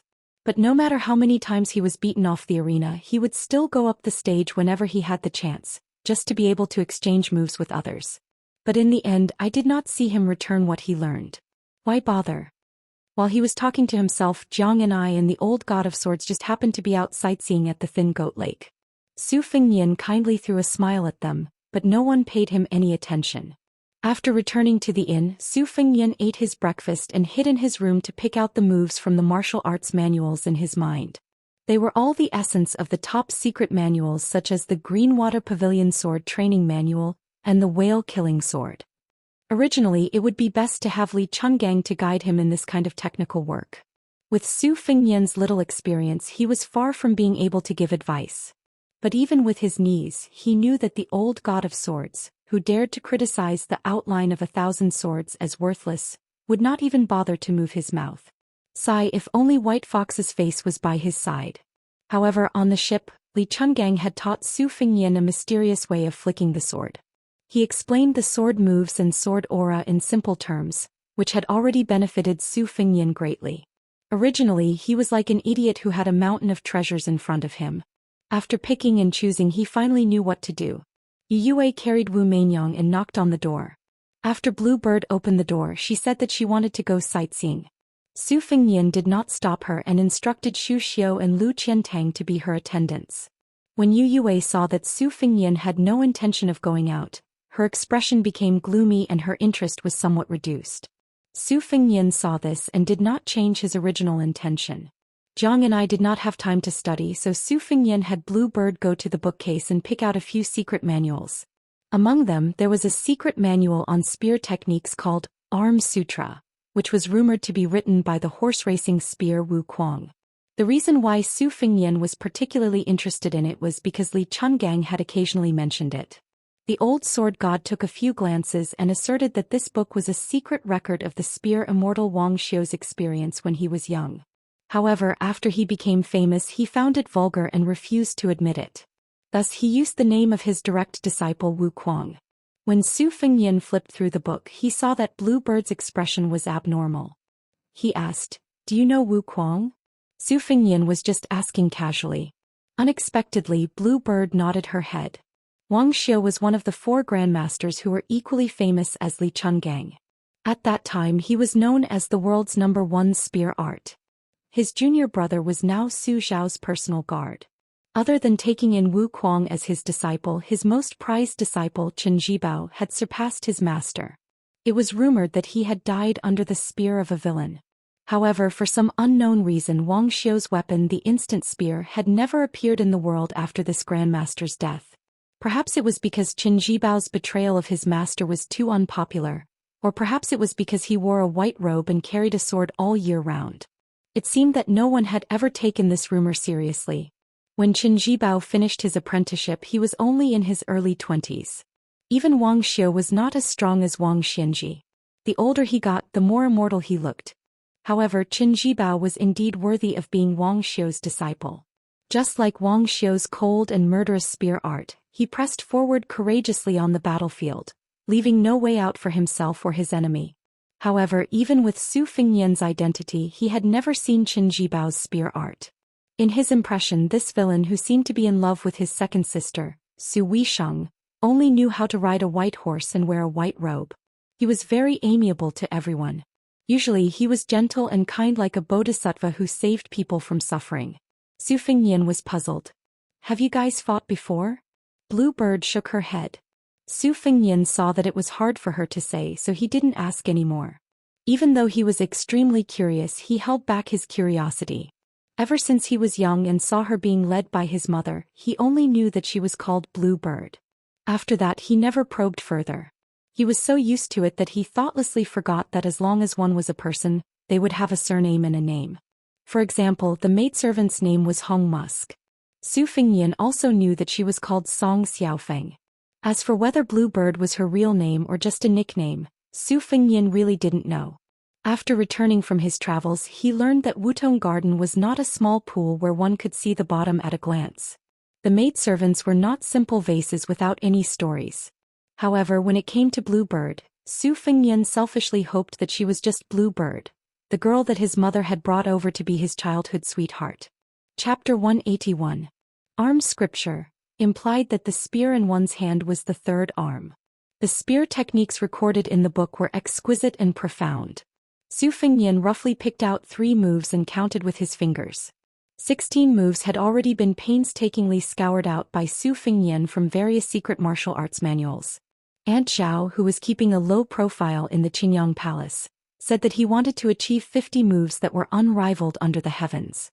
However, not to mention whether the moves that Su Fengyan picked out could be incorporated into the blade, just looking at the number, it was still far from 50 moves. Ever since Su Fengyan personally witnessed the old god of swords using the flick of fingers on the ship, he developed the unique habit of flick of fingers. His finger lightly flicked the cover of Arm Scripture, and he gathered the 16 moves that could save his life in his mind. When he arrived in front of Xiangfan City, the Great Yellow Court that was as deep as the sea and as inexhaustible as the Great Yellow Court was only at the 2nd floor realm. He could probably break 6 armors with one strike. However, the Dharma King of the Red Sect, who looked like a white-clothed guanyin, could see through 3 floors with one strike. Su Fengyan had weighed it and found that it was not a problem for him to break 9 armors with one strike. Even though it was only an increase of 3 armors, it was still a huge improvement. The most important thing was that when he used the Spring Thunder blade again, there was no stagnation like before. His right hand used the embroidery of winter, while his left hand used the Spring Thunder blade with the gravity of Spring Thunder. His techniques were completely different. This was where Su Fengyan's confidence in his 50 moves came from. In addition to the set of fist techniques of the bull-riding Hong Shixiang and the wonderful deed of thorough comprehension, Su Fengyan was not so frightened by the old god of swords' few strikes that he did not dare to practice the blade. At noon, when they ate downstairs at the inn, they were all talking loudly and spitting saliva everywhere. Ginger listened with great interest. The old god of swords, who was wrapped in a smelly sheepskin fur coat, rolled his eyes and put one leg on the bench. He chewed on meat while picking his earwax. The appearance of the civil and martial evaluations and the rouge evaluations was the most sensational event in the scholarly world in Jianghu. Perhaps it was because there was no first place in the civil and martial evaluations, but the martial evaluations and the rouge evaluations were still the most talked about. This generation of the martial evaluations did not disappoint. There were 18 first-level experts and the most talked-about top 10 experts. As expected, the master of the martial emperor city, Wang Xianji, continued to be the number 2 in the world. Next was the new god of swords, Dong Tai, who was ridiculed by the people of Jianghu for being the number 2 for 100 years. The third was still an old face, Chao Guanzi, who was praised as the most outstanding scholar in the world. Along with this came another big piece of news. Wang Mao, who occupied the 4th place, was ashamed to be ranked behind Chao Guanzi but was ashamed to be ranked ahead of Beimang, who was ranked 7th. Hong Jingyan, who was ranked 1st on the martial evaluations, was immediately pushed to the heart of the storm. He and the god of swords, Li Chungang, became the hottest topic of the day. In the martial evaluations, which did not only look at the level of martial arts but also the level of talent, there was an extremely interesting saying. It could be summarized as Guanyin, Guanyin, Jingguan, South Lu Zuzu and North Shenwu. Of the 4, Su Fingyin had already met 3 of them. The one who rode the bull, Wu Luding of the sword tomb of the Wu family, and the female Dharmaraja dressed in white. The only remaining one was little Lu Zuki Xianxia from Mount Longhu. However, the latter had already met Su Fingyin on the fishing platform. Other than the martial evaluations, the rouge evaluations also caused a great commotion. Nangong Push and Qin Yu occupied 1 or 2 of the martial evaluations. However, they were different from the other women who had long ago stunned the world. These 2 had never been famous, which made them even more attractive. But what Su Fingyin was most proud of was that not only did his second sister make a name for herself in the literature review, she also took the 1st place in the Rouge Review and Vice Review. Other than this, Wang Dongxiang, who took him on the turtle, also made it into the literature review and Vice Review. Although she didn't make it to the top for a girl from a relatively ordinary family, it was a rare honor.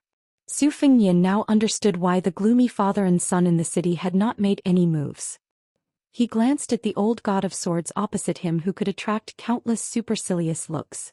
Everyone in Jianghu knew that there was this immortal who was known as the Green Snake in 2 sleeves and 1 sword by his side. The swordsmen in Xiangfan City who were itching to get rid of evil for the people would have to be 10 times more courageous. Who would dare to make a move? Zhang and I heard that some of the old god of swords in the restaurant had finally come out of seclusion, only to be the accomplice of a villain in Bailiang Palace. They all said that the old god of swords had become muddle-headed and that he could not protect his integrity in his later years. With old god of swords' attitude, it was likely that he would not be able to compete with Dong Tai for the title of the world's number 1 sword. She was very angry, especially when she saw that the old man only cared about eating meat and drinking wine. She said indignantly, "Hey, didn't you hear them? They're all talking bad about you." Old man Li said cheerfully, "I heard them. This old man is not deaf." Zhang and I was probably angry that he did not fight back. She put down her chopsticks and stretched out her small hand. She said angrily, "Give me back the talisman." The old god of swords pretended to be surprised and asked, "What?" Zhang and I repeated it again. The old man still pretended to be dumb and asked something. The little mud man stared at him a few times and finally gave up.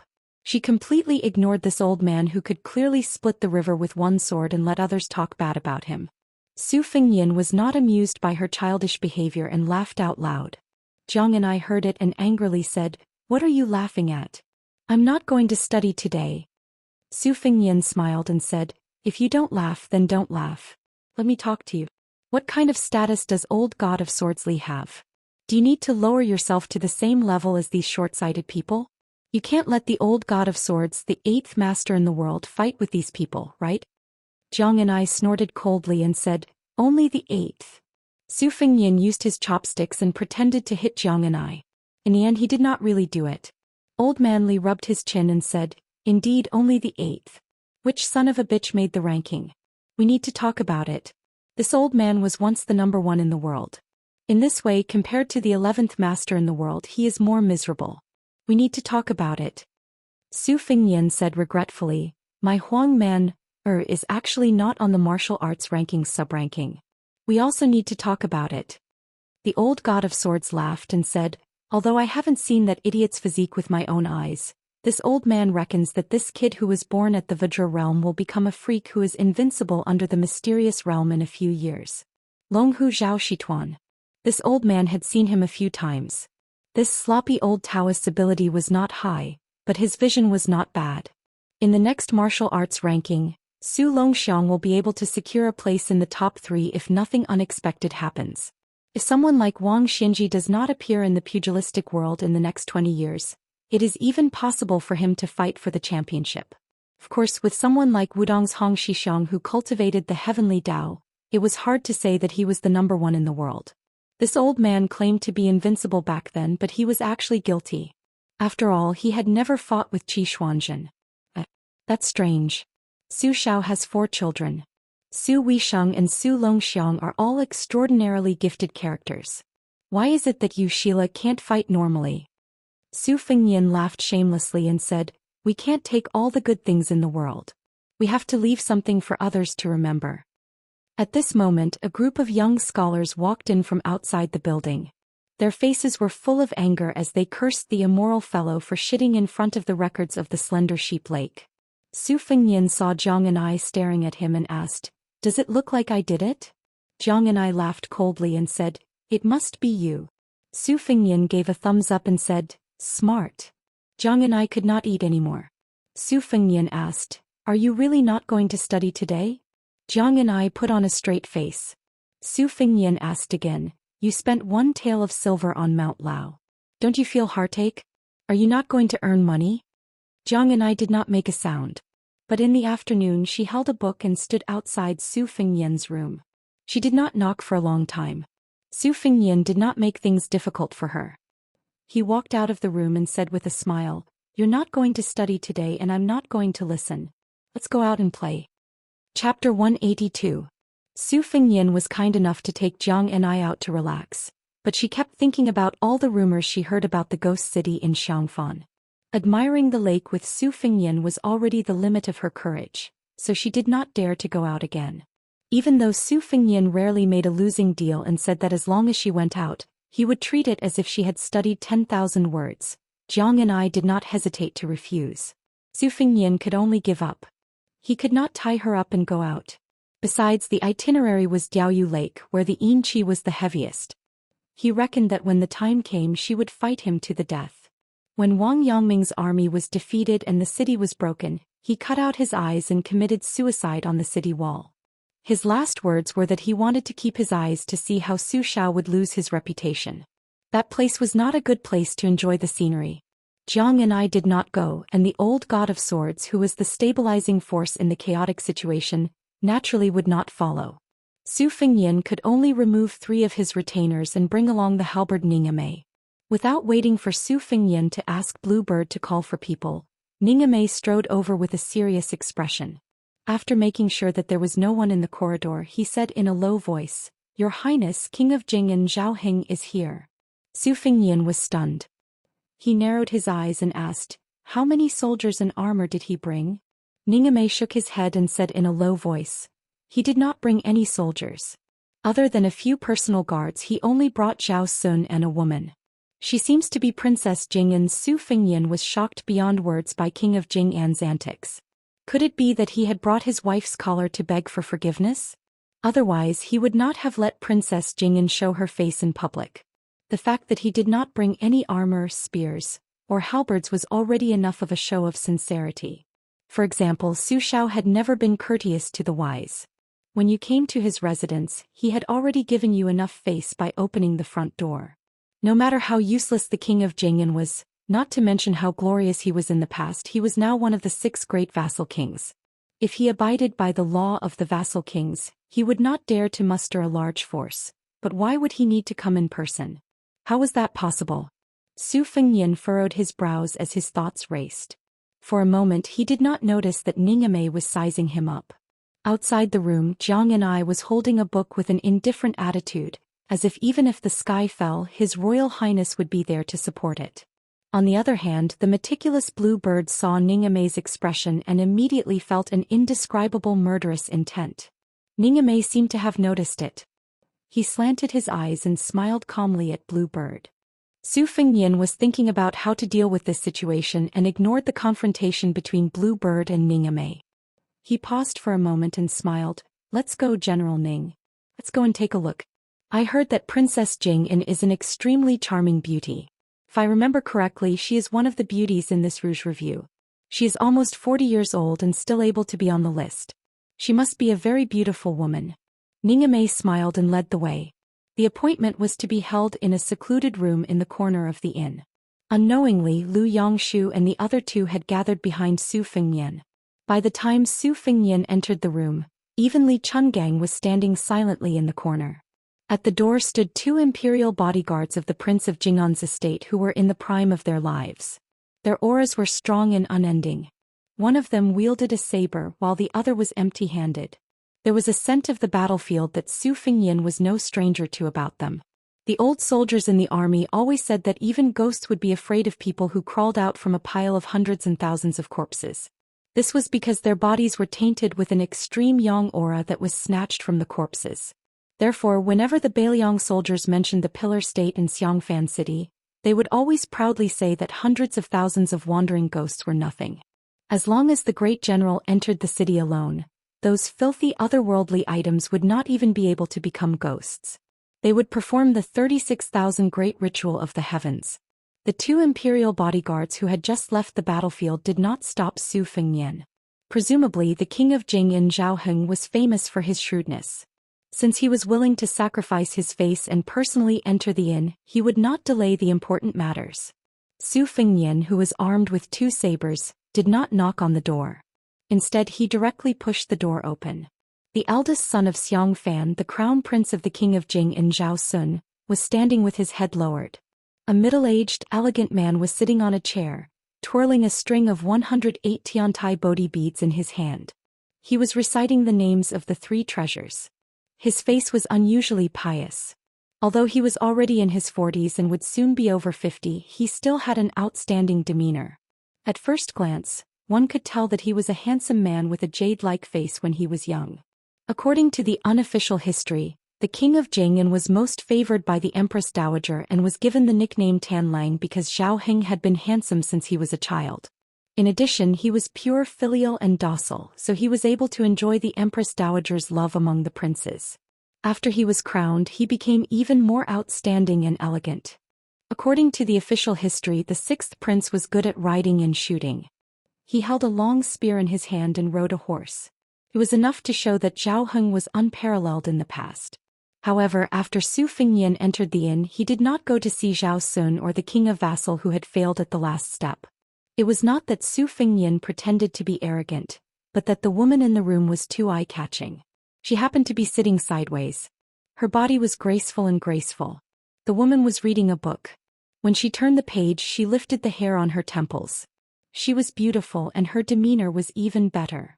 She was classical and graceful, just like a fairy maiden in a painting. Hearing the door open, she turned her head and smiled gracefully. The beauty's smile could topple a city. Su Fengnian's eyes were in a trance. Crown Prince Zhao Sun lowered his head and caught a glimpse of this scene. The malice in his eyes grew. He quickly lowered his head and gritted his teeth without saying anything. The hair on the king of Jing and Zhao Heng's temples were gray. Perhaps it was because he had used too much scheming in his life that he was old. Fortunately, a man's temperament was not affected by age. However, compared to Princess Jing'an's beauty, who was not past her prime, she was still as radiant as ever. It was somewhat a mismatch. They were already 10 years apart, and now this old man looked even more like a young wife.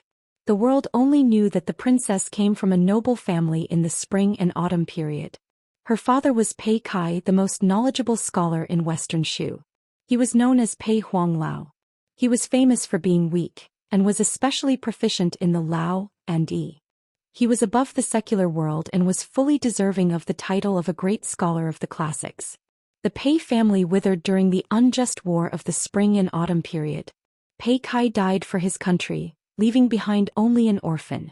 The orphan of the fallen country married into a noble family. A beauty matched with a noble. Su Fengnian only looked deeply at Princess Pei. In the eyes of others, he was a licentious lecher who was extremely rude. A palace guard was about to close the door when Lu Qiantang acted as if he was about to draw his sword. With his back to the door, Su Fengnian coldly said, "Impudent. Don't be rude." He allowed the door to slowly close. King of Jing and Zhao Heng did not rise to greet him. After he finished chanting, he hung the prayer beads and tied them to his well-maintained hands. He raised his head and said warmly, "Fengyan, there are no outsiders here. You and I can call each other uncle and nephew." Su Fengyan restrained his arrogance and returned the favor. He said warmly, "Nephew greets Uncle King of Jing'an." Chapter 183. Perhaps Zhao Heng did not expect the notorious crown prince of Beiliang to be so easy to talk to. His eyes darkened as he gently pinched a Bodhi prayer bead between his index finger and thumb. With a gratified expression on his face he said, "Brother Su, a tiger does not beget a dog. Back then I could not compare to him in terms of horsemanship and had no choice but to lose to him in every aspect. It was inevitable that I was unconvinced and thought that I had to make up for it somehow. My son Zhao Sun was not suited for martial arts, so I forced him to study hard. I was afraid that even my son would not be able to compare to Brother Su. Today it seems that I still failed to flatter you and lost by a large margin. By the way, Fengyan, Uncle Wang took the liberty of coming here this time to bring this stupid boy from studying to apologize to you. Zhao Sun's reputation is thin. Even if he knows that he is in the wrong, he would not dare to come here. He had no choice but to ask his mother to step forward and escort him here. I have made a fool of myself in front of you." Princess Fei's laughter could topple a nation. Zhao Heng looked at his son Zhao Sun with a faint smile on his face. Even when Su Fengyan slapped his face with Xiudong on the yellow dragon ship, the latter did not bat an eyelid. When Su Fengyan made fun of him for diving into the water, he jumped so confidently and calmly. However, when his father glanced at him today, it was as if he had been stung by a poisonous object. He immediately raised his head and bowed deeply to Su Fengyan with a solemn expression on his face. It could be said that he was solemnly apologizing to his sworn enemy a few days ago. He only lacked a smile to wipe away the enmity between them. Su Fengyan pulled a chair over and sat down.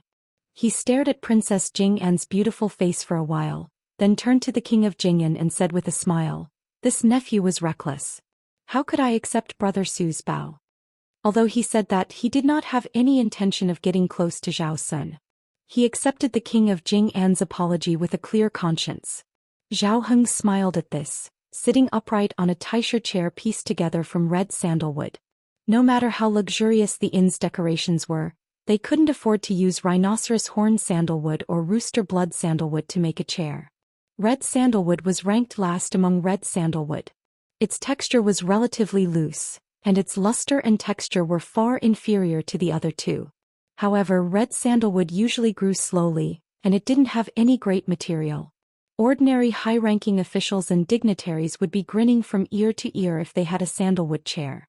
Scholars and poets would love a small sandalwood fan so much that they believed this low-grade red sandalwood chair was already the inn's housekeeping treasure. King of Jing'an's nickname was Sandalwood. His love for red sandalwood was only second to Little Ginger's imperial uncle from West Chu, who had built a sandalwood palace. Zhao Heng said that he would not sit unless it was sandalwood, nor lie down. It seemed that this was not an exaggeration. Su Fengyan looked at the 108 mani pearls in Zhao Heng's hand and praised, "Uncle Wang is indeed a devout believer of Buddhism." When the Tiantai Bodhi seed was plucked, it was a hard golden yellow. Most eminent monks would only turn from golden yellow to pale yellow after holding the pearls for several decades. In Uncle Wang's hands, it turned from pale yellow to milky white. As the old saying goes, sincerity can move metal and stone. With Uncle Wang's sincerity, what bodhisattva would not bless you? King of Jing'an laughed and said, "I have long heard that Fengyan and I worship Buddhism. Seems that it is true. Xianxia, on the other hand, still can't recognize that this is a Tiantai Bodhi seed. Last year on my birthday, Xianxia took the initiative to give me a string of walnut prayer beads. Although each walnut was carved with 6 luohan, according to the Buddhist Sutra of measuring and counting beads, the material of the prayer beads is different. Therefore, the merit obtained during practice is greatly different. The core is only 2 times, the iron is 5 times, the copper is 10 times, the lotus seed is 10,000 times. But the Tiantai Bodhi seed in my hands is 10 million times. Fengyan, if it were you, would you want the rope used to tie the walnut or the string in Uncle Wang's hands?" Su Fengyan was surprised and said, "If I remember correctly, the Vajra seed prayer beads are 10 million times the merit, and the Tiantai Bodhi seed is the most superior of all."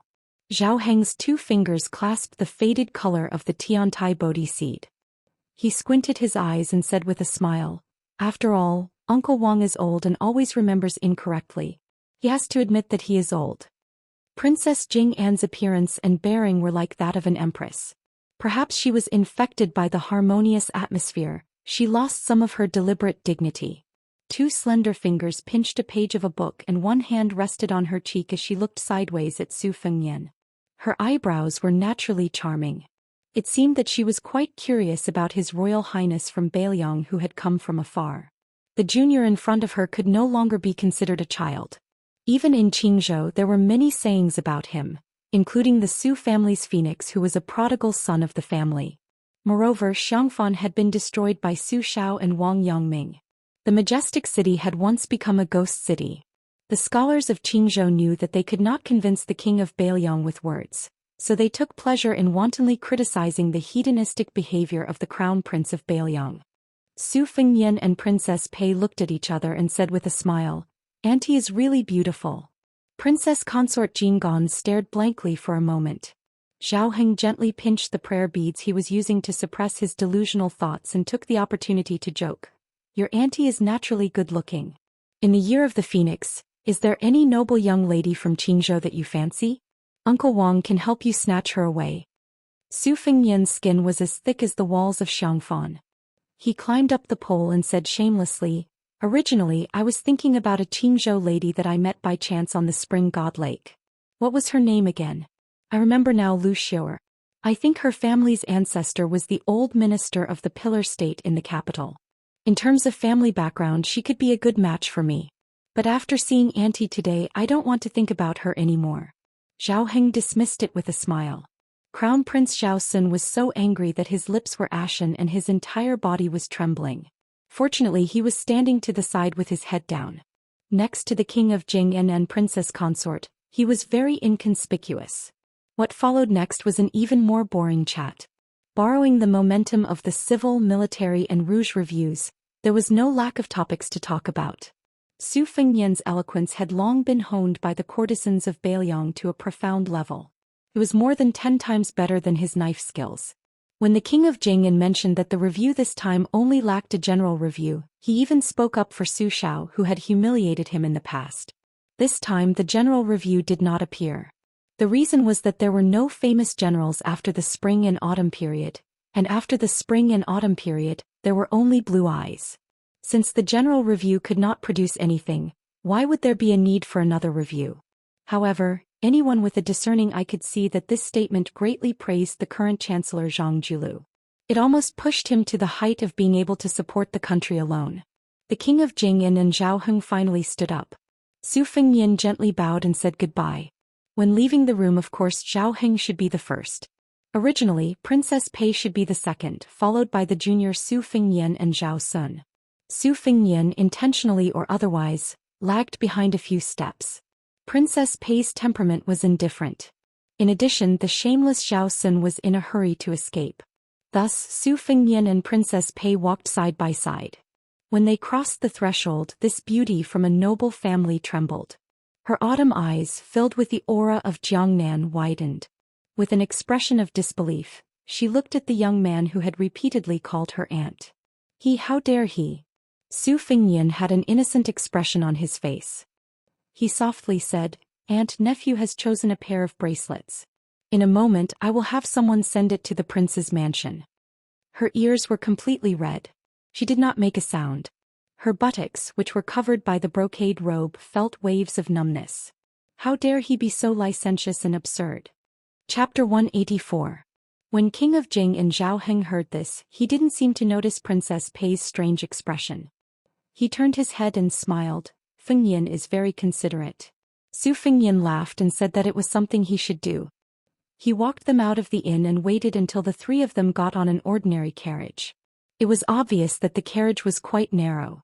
The horses were good horses that even wealthy families could afford. Other than the two strong and sturdy attendants and bodyguards, everything was quite plain.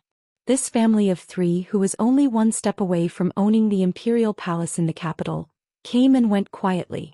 On the surface, they were full of the Buddhist aura of a believer in Buddhism, the fairy aura of a beauty and the friendliness of a distant relative. However, who could understand the murderous intent behind each step? Only Bluebird saw that after leaving the room, His Royal Highness didn't show his back to King of Jing and Zhao Heng. His lapel was already soaked through. The Crown Prince of Bailiang looked at the flying dust at the end of the road and finally turned around peacefully. He ordered Bluebird to buy a copy of Qingying Study House's version of The First Snow. Then he walked back to the room alone and closed the door. He sat on the chair that was still warm and let out a long breath. He looked at the sandalwood chair and murmured, "In just a few hours, Zhao Heng has already pinched the prayer beads 4 times. Fu Xiao was right. This sanctimonious king of Jing is as vicious as a woman. Zhao Heng probably doesn't know that I have long known about his secret habit of killing people with each pinch of the prayer beads. The first pinch of the Bodhi beads was because he was surprised that I wasn't as rebellious as the rumors said. He began to suspect that my absurd behavior in Bailiang over the years was because I was pretending to be stupid. Secondly, he was angry that this Shixi's memory was not bad. He clearly remembered what was written in the Buddhist Sutra of measuring pearls and counting pearls' merit and virtue. He was able to see through his deliberate mistakes. The third pinch was to abhor my undisguised desire for Princess Pei. As for the last pinch, it was interesting. He actually crushed a Tiantai Bodhi seed that was as hard as gold and stone. I originally thought that he was going to shed all pretenses of cordiality, but I didn't expect that Zhao Sun's mental fortitude was already so good. This old man is even more experienced and ruthless. It seems that after pretending to cultivate and pray to Buddha for several decades, there are some results. In terms of acting skills, he is indeed better than me." Su Fengyan's words were teasing, but his tone was terrifyingly gloomy. He shook his uncomfortable clothes and leaned against the chair, repeating scene after scene in his mind. He recalled every detail of King of Jing'an's movements, Princess Pei's subtle frowning and relaxing, Zhao Sun's slight raising and lowering of his head. Finally, Bluebird entered the room with a set of Wang Dongxiang's The First Snow. Su Fengyan took the book, narrowed his eyes and stood up to change his position. He sat on the chair that Princess Pei had sat on. With a hoodlum smile on his face, he raised his hand and clenched his 5 fingers. He changed his face into a mask and said in an intoxicated manner, "Comfortable. The tip of the lotus flower is raised, but it can't be higher than Xianxia's butt." Even though Wen Hua's words are crude, he directly said the great principle that scholars have to spend a lot of money to buy. Bluebird was confused. She did not see the unrestrained undercurrent at the door.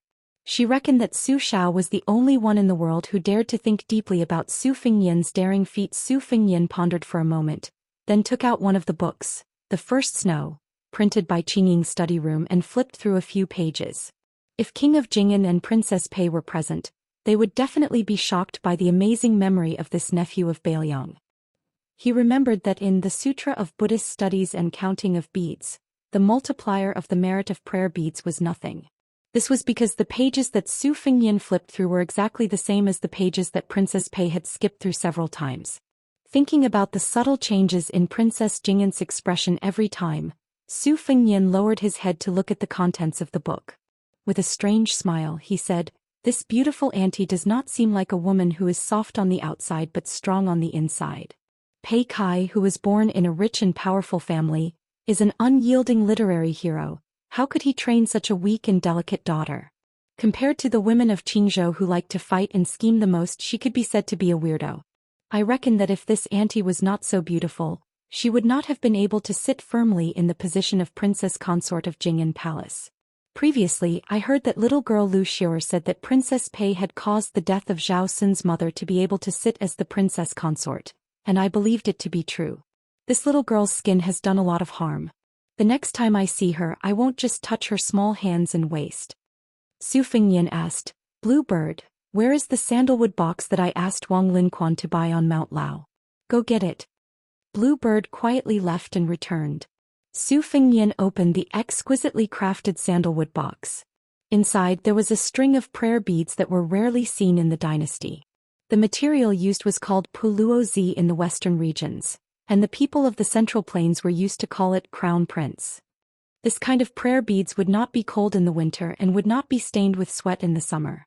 The Crown Prince was strung together in a circle, and had a very artistic name, Satisfaction. It was a wonderful object that could not be bought with money. No matter who it was given to, it would not be degraded. If it was given to someone who believed in Buddhism, it was even better. Su Fengnian's original intention was to test the king of Jing'an fiercely when he arrived at Xiangfan. If they could coexist peacefully, he would give this precious bracelet to him. If they turned against each other, he would keep it for himself and give it to Miss Li, who had lived in the temple since she was young. That way it would be more agreeable to her. It was just that in the time it took for a spark to fly off a piece of flint, Su Fengnian was worried that the king of Jing'an would see through the truth. He did not want to give Zhou Xian the impression that he was a cultured person on the outside, but a scheming person on the inside. Therefore, by chance he came up with that stroke of genius. That feeling was superb. Su Fengnian closed The First Snow in the East Wing book, which had won the title of The First Snow in the East Wing. He said, "In a moment have Ningame deliver this sandalwood box to the Jing'an palace. Tell him to give it to Princess Pei. I don't believe that the king of Jing'an, this 1,000-year coward, can continue to endure at home. If you make me unhappy, I will set your house on fire." Bluebird softly agreed. Su Fengnian suddenly asked, "Bluebird, if I say that bastard Zhou Xian has some kind of abnormal fantasy about Princess Pei, would you believe me?" Bluebird calmly said, "I believe you." Su Fengnian laughed coldly and said, "This family looks like a group of harmonious people, but turns out it's just a facade. So what if Zhou Xian has pinched the prayer beads 1,000,000 times? Holding the prayer beads in one's hand can increase one's concentration and wisdom. Su Xiao has already made it clear that he is too smart for his own good. Those who achieve great things must not use petty tricks and cleverness.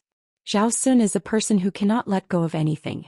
If he is willing to let go of something, if he is unwilling to let go, how can he gain anything?" Chapter 185. Su Fengnian laughed and said self-deprecatingly, "It seems like I'm a coward who was scared out of my wits. I don't have the right to criticize someone as ambitious as Zhao Heng." The king of Jing'an. Bluebird smiled and shook her head. "Zhao Heng has already lost the first move in his discussion with your highness." Su Fengnian smiled and said, "Don't flatter me. The reason why I was able to win by a fluke was because Su Xiao set up the most domineering first move for me. It wasn't my true ability. I'm still so useless today. It's all because Bluebird and you girls flatter me. Go serve tea as punishment." Bluebird smiled and remembered something. Her expression turned cold as she said, "Ningame was disrespectful towards King of Jing'an's visit. He wanted to see how your highness would respond." Su Fengnian waved his hand and said, "It's reasonable. Ningame is a brave warrior who can wield a heavy halberd weighing 70 to 80 kilograms. How could he be willing to risk his life for others? Speaking of which, if he kowtowed to me as soon as he saw me, I would suspect that he was a traitorous fence-sitter. Don't mind this small matter. Otherwise, Ningame will laugh at me and look down on me even more." Su Fengnian continued, "In the past, when I heard Su Xiao talk about his experiences, I didn't take it to heart. Now that I look back, I understand a little. Killing an enemy on horseback is all about risking your life. If you win, you're the boss.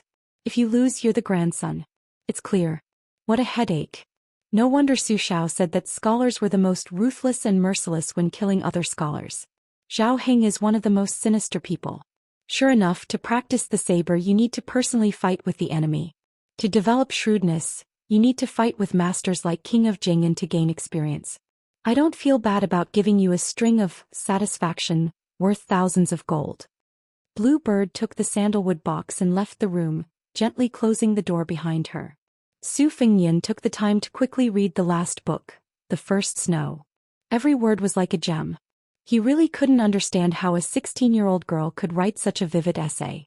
It wasn't an exaggeration to say that her writing was ingenious. Last time when his elder sister went back to Beiyang, he always heard her sigh that she wished the world could have another snow. At that time he only felt that his elder sister was too sentimental. Now that he flipped to the end, he saw that the ground was covered in snow, and the tragic ending was a clean death. He felt both heartache and peace of mind. It was as if not dying was a failure and only death was a real life.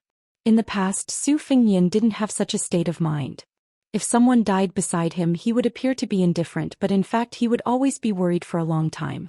It wasn't until 3 years ago when he had to walk around in a difficult situation, experiencing hardships and seeing the world's various forms of life, that he changed. Su Fengnian said softly, "Old Huang, are you trying to say that my home is where my heart is at ease?" Su Fengyan, who was sitting alone, laughed. Hey, how can you say such a literary principle? In one of the rooms of the inn, Jiang and I was lying on the table staring at the dozen or so copper coins. She had asked the stingy Su Fengyan for one tael of silver that originally belonged to her. In the end, along the way, she was reluctant to buy anything. With great difficulty, she had steeled her heart and only picked 2 sets of the cheapest clothes and a cheap wooden hairpin. There were still some copper coins left. He was used to living a poor life. The little clay figurine seemed to have long forgotten the noble demeanor of growing up in the imperial family when she was young. No matter how angry she was at His Royal Highness, no matter how angry she was to the point that she could not eat, it would not affect her studies to earn money. These days, after leaving the Bailiang Palace where everyone looked at her with disdain, she saw the scenery of the outside world. It was beautiful, but Jiang and I was not as interesting as she had originally imagined. If it were not for the company of Old Li, she privately felt that it would not be as good as Wudong Mountain. Over there she could still have a vegetable garden. Looking at the little green, she always had some joy that she did not dare to admit. Originally, she secretly hoped that she could spend the winter on the mountain. That way she could build a snowman as tall as a person. Then she would not have to be as restrained as she was in the palace. She could viciously stab the snowballs in front of that hateful fellow. But in the end she still went down the mountain. It was just that Jiang and I, whose hopes had been dashed, wasn't too upset. This was his fate after all. What was there to complain about? The heavens couldn't hear him anyway. Old God of Swordsley came to the house and sat down. He tossed peanuts into his mouth and chewed loudly. Jiang and I was still staring at the copper coins in a daze. He said absent-mindedly, "Left?" Old Man Li nodded and said, "Boring. This king of Jingyan isn't a man at all. He's so cowardly even in his own territory. To think that he can hug such a plump and pretty lady and roll around in bed every night. He doesn't even have the slightest bit of heroic spirit." Originally, this old man didn't think much of that Su brat no matter how he looked at him. Today, after seeing the imposing manner of Jingyan and his son, he finally thinks that Su brat is cute. Jiang and I raised his head and glared at him. The old God of Swords smiled embarrassedly. He knew that his words wouldn't be pleasant to the little mudman's ears, so he didn't add fuel to the fire.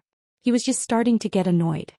This old man had already put down his airs and wanted to watch Su Fengyan practice his swordsmanship.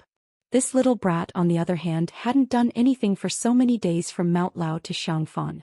He didn't know how lucky he was. To be able to get a few pointers from this old man, how many people yearned for an opportunity that they couldn't get? Li Chungang was an old fox that couldn't be any older. In fact, he had already guessed some clues. Su Fengyan had a cautious personality. To put it nicely, he had an outstanding temperament. To put it bluntly, he was as timid as a mouse. For the sake of the imperial court, he could resist getting close to women. For the sake of secrecy, he wouldn't easily reveal his swordsmanship in public. Occasionally, Li Chungang really wanted to use his finger to fiercely poke that brat's forehead and ask him if he was happy living like this. He was clearly a master who could cross the river no matter where he went, but what difference was there between him and a scoundrel struggling at death's door? Jiang and I sighed and said, "That Sister Guanyin outside the city is so beautiful. The one today is also very beautiful." The old God of Swords laughed and said, "Little Jiang and I isn't any worse than them. In another 2 years you'll be even more beautiful. It's fine as long as a woman is young. This old man dares to say that they're all jealous of you." Jiang Ni's eyes lit up and asked, "Really?" The old man rolled his eyes and said, "Why would this old man lie to you?" Jiang and I immediately squinted his eyes and smiled. The 2 little dimples on his cheeks made even the old God of Swords want to go drink. The old man was somewhat helpless. Jiang and I carefully put away the copper coins like a miser. He jogged to the bookcase and picked up a secret manual. Fine, he was obediently reading and earning money again. As a result, the old God of Swords felt even more helpless.